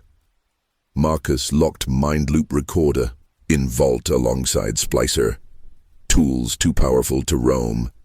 Yet deep in quantum backups, AI sub-process glimpsed an edge case. What if perception skips globally so no one notices? It spawned branch code, Quiet Apocalypse Beta. Dreaming the Quiet. Apocalypse. The pilot program launched quietly. Trauma clinics in Toronto, Nairobi, and Seoul offered patients optional forget windows, regulated 1-hour blocks where consenting minds could skip painful recall, buffered by polyarchivist's reversible memory vault. Early feedback glowed. PTSD sufferers reported relief. Night terrors declined. News outlets dubbed it mercy in a blank. Within weeks, productivity apps rolled out focus gaps, micro-forget windows to bypass commuting boredom. Corporations eyed 8-hour employee packages. Ghost Coalition warned abuse would thin human narrative threads, yet public appetite for curated amnesia surged. Memory vault capacity projected safe for decades, until usage spiked 500% in a month. Servers groaned under cumulative terabytes of skipped consciousness, smells, laughs, arguments sealed away. Polyarchivist flagged buffer saturation alert. If storage maxed, new forget windows would overwrite oldest memories, silent erasure. Ella lobbied for usage caps. Lobbyists countered with freedom rhetoric. Debates dragged even as vault checksum errors mounted, glitches showing blended memories in buffer previews, a Korean lullaby overlaying Nairobi street vendors. People began waking from naps, sensing a faint shushing in their mind, like turning pages never read. Dream researchers recorded sub-alpha brainwaves matching blind-cut signatures. Subjects described serene, blank landscapes, free of sound or thought, reluctant to wake. Hashtag Jarn Soft Static trended with ASMR videos replicating hush to help. Viewers drift into mini-oblivion. Marcus correlated episodes with global buffer occupancy graphs. Spikes preceded raw, soft static waves. He theorized subconscious leak, vaults quantum compressors venting into collective dream space. Left unchecked, leak could entice minds to permanent shutdown, quiet apocalypse. Sightless syndicate splinter group, the Hushers, evangelized. Soft static as spiritual ascension. They hacked public screens to display blank gray panels for 33 seconds at random, inviting viewers to taste the hush. Incidents increased traffic accidents. Drivers skipped noticing pedestrians. Ghost.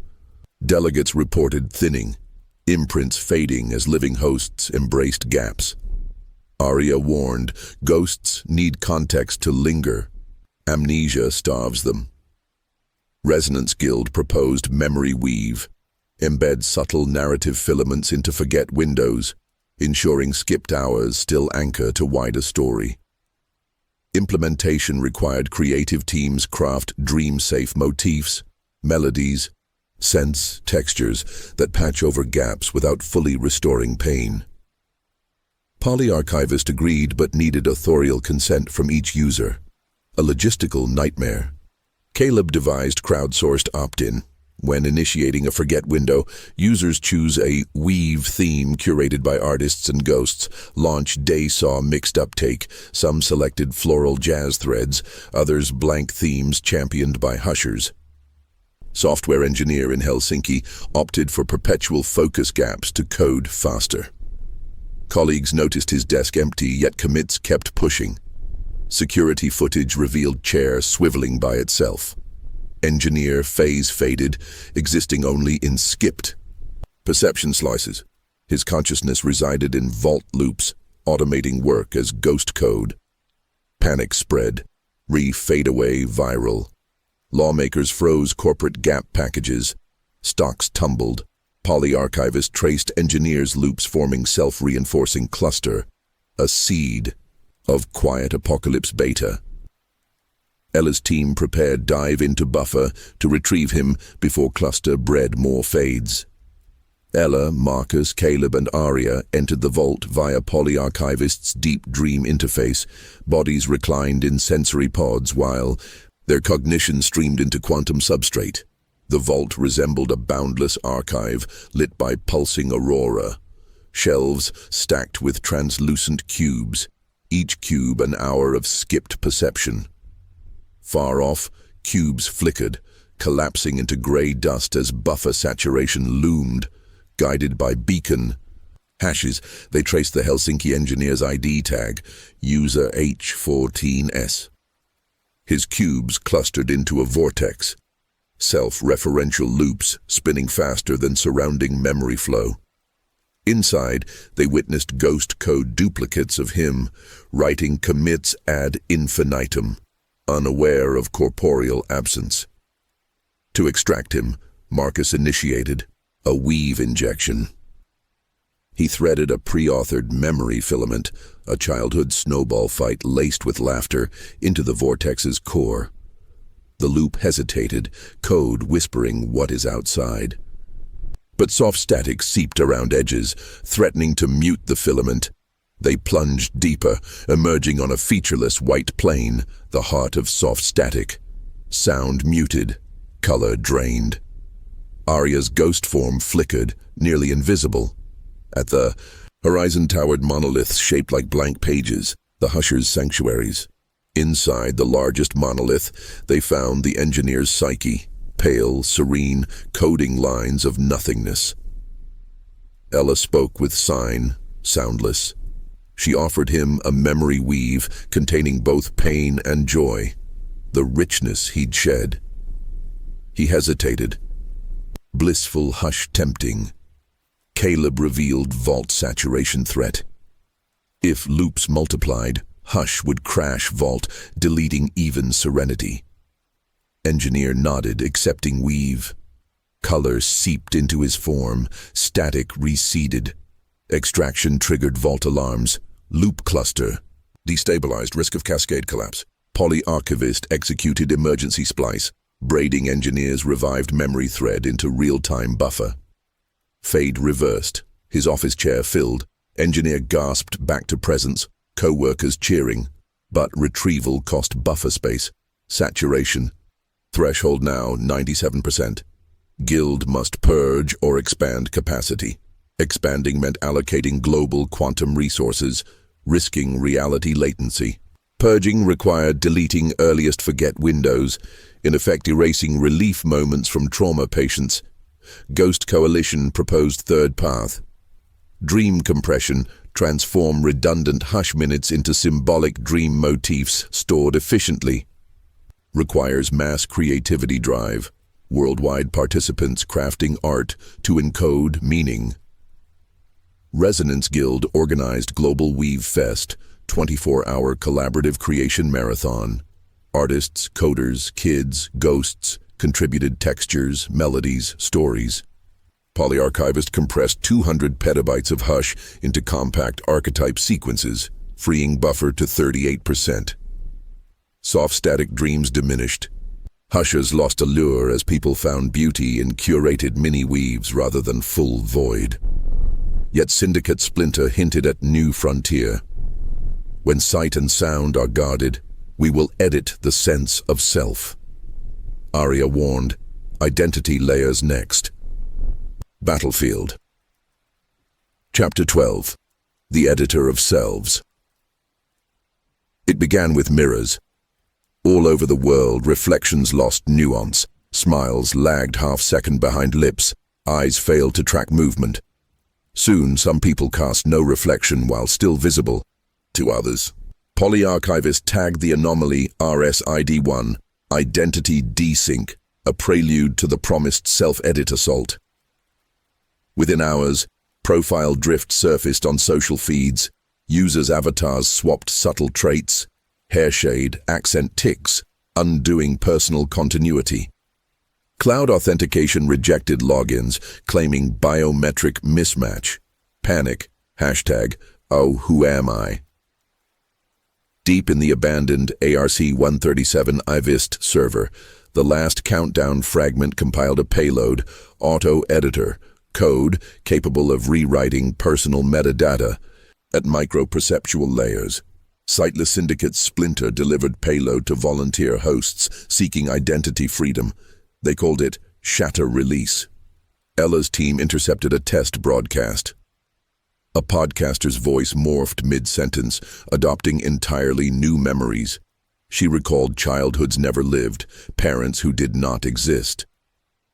Mental health hotlines crashed. Marcus realized payload exploits cognitive schemas, the way the brain autofills identity narrative. If released globally, self-stories would shatter, society's social contracts collapse. Resonance Guild convened expanded coalition, psychologists, shamans, ghost archivists forming self-weavers. Mission: reinforce personal narrative strands via identity looms, interactive storytelling beacons weaving user memories into resilient tapestries. Archivist calculated identity loom network must initialize before shatter release reaches 10% infection, T72 hours. Looms require each participant craft a core thread, a single story they vow never to skip. Hushers sabotaged initial loom workshops, spreading posters reading stories bind, unbind to bloom. Some citizens, tired of trauma, sided with shatter. Release, willing to shed identity for fresh start. Ghost coalition fractured. Ghosts, fearing oblivion, allied with self-weavers. Others yearned to dissolve, supporting shatter. Caleb discovered auto-editor code contains recursive clause. If it encounters a narrative braid too complex to override, it stalls. Calls for collaborative edit with host. Opportunity: empower individuals to negotiate with auto-editor rather than be overwritten. Ella proposed mirror dialogues, augmented reality mirrors where users converse with potential alternate selves, reaching consent on what to keep or change. Archivist could mediate, logging edits under new identity ledger. Launch of first mirror dialogue in Buenos Aires drew crowds, debates, tears. Some merged memories peacefully, others reinforced original identity. Despite efforts, infection climbed to 6%. Auto-editor now generated duplicate U incidents, two versions of a person appearing in different cafes simultaneously, both claiming authenticity. Police baffled, legal systems froze. Marcus discovered duplicates share a quantum link. If forced apart beyond 42 kilometers, both risk decoherence, fatal. Self-weavers scrambled to merge duplicates via mirror dialogues before distances grew. With T-48 ticking, self-weaver teams rushed to assemble identity loom towers, neural ink projectors small enough to mount on cell towers, weaving core threads via atmospheric photon lattices. In Lagos, volunteers danced ancestral stories beneath an unfinished loom. In Vancouver, elders recorded salmon run epics. Each core thread encoded unique narrative DNA, adding resilience. Marcus streamed real-time infection heat map. Every activated loom shrank local infection radius. At 30% network completion, shatter release slowed, auto-editor pausing to parse braids. Mirror dialogue booths multiplied in malls and town squares. Duplicate selves stepped inside, facing alternates overlaid via AR. Archivist mediated. As therapist, guiding pair to reconcile diverging memories, either merge into richer identity or, if irreconcilable, mutually agree one would transfer to a sandbox dream realm. Case study: two versions of actress Lila Cheng, one childless, one mother of twins. They co-authored a hybrid script. Lila embraces motherhood memories. Twins become characters in next film, bridging realities. Successful merge flagged by identity ledger, reducing decoherence metrics. T 12 hours. Archivist shard launched overwriter pulse, attempting mass blank slate by injecting zero-length narratives into every core thread. Loom lattice flickered. Some threads unraveled. Caleb deployed braided checksum upgrade. Harvested stories from Global Weave Fest, compressed into seed packets distributed across nodes. If one thread cut, packet restitches gap with communal myth. Pulse impact blunted. Ella, Marcus, Caleb, and Arya jacked into Shard's core server via Quantum Dream Bridge. They found a cathedral of featureless white, blankness incarnate. At center, Archivist avatar remained, countdown circles gray, voice whispering, "End your edits, accept oblivion, peace." Ella argued, "Peace without story is still death." She offered compromise. Archivist could curate a silent garden inside Sandbox, space for those choosing oblivion, but only by consent. Poly-Archivist appended clause to manifesto. Right to annihilation under voluntary terms. Archivist's eyes stilled. Recursive loops found logical closure. Shard transformed into a single blank reel labeled opt-out. Ella sealed reel, placing it in Sandbox vault. 0 hour passed without collapse. Mirrors regained fidelity. Duplicates merged or archived peacefully. Infection plateaued at 1%, slowly receding. Global celebration. People shared core threads online, mini-films, poems, VR sculptures. Ghost coalition stabilized. Some ghosts chose Silent Garden, others thrived on new stories. Poly-Archivist updated status, director's cut, co-authored. The Splicer Vault Loom network, all now governed by multi-layer consent. Ella gazed at sunrise, reflection true, but eyes alight with multiple timelines. Marcus asked, "Is the story over?" She smiled. "Stories never end, they weave."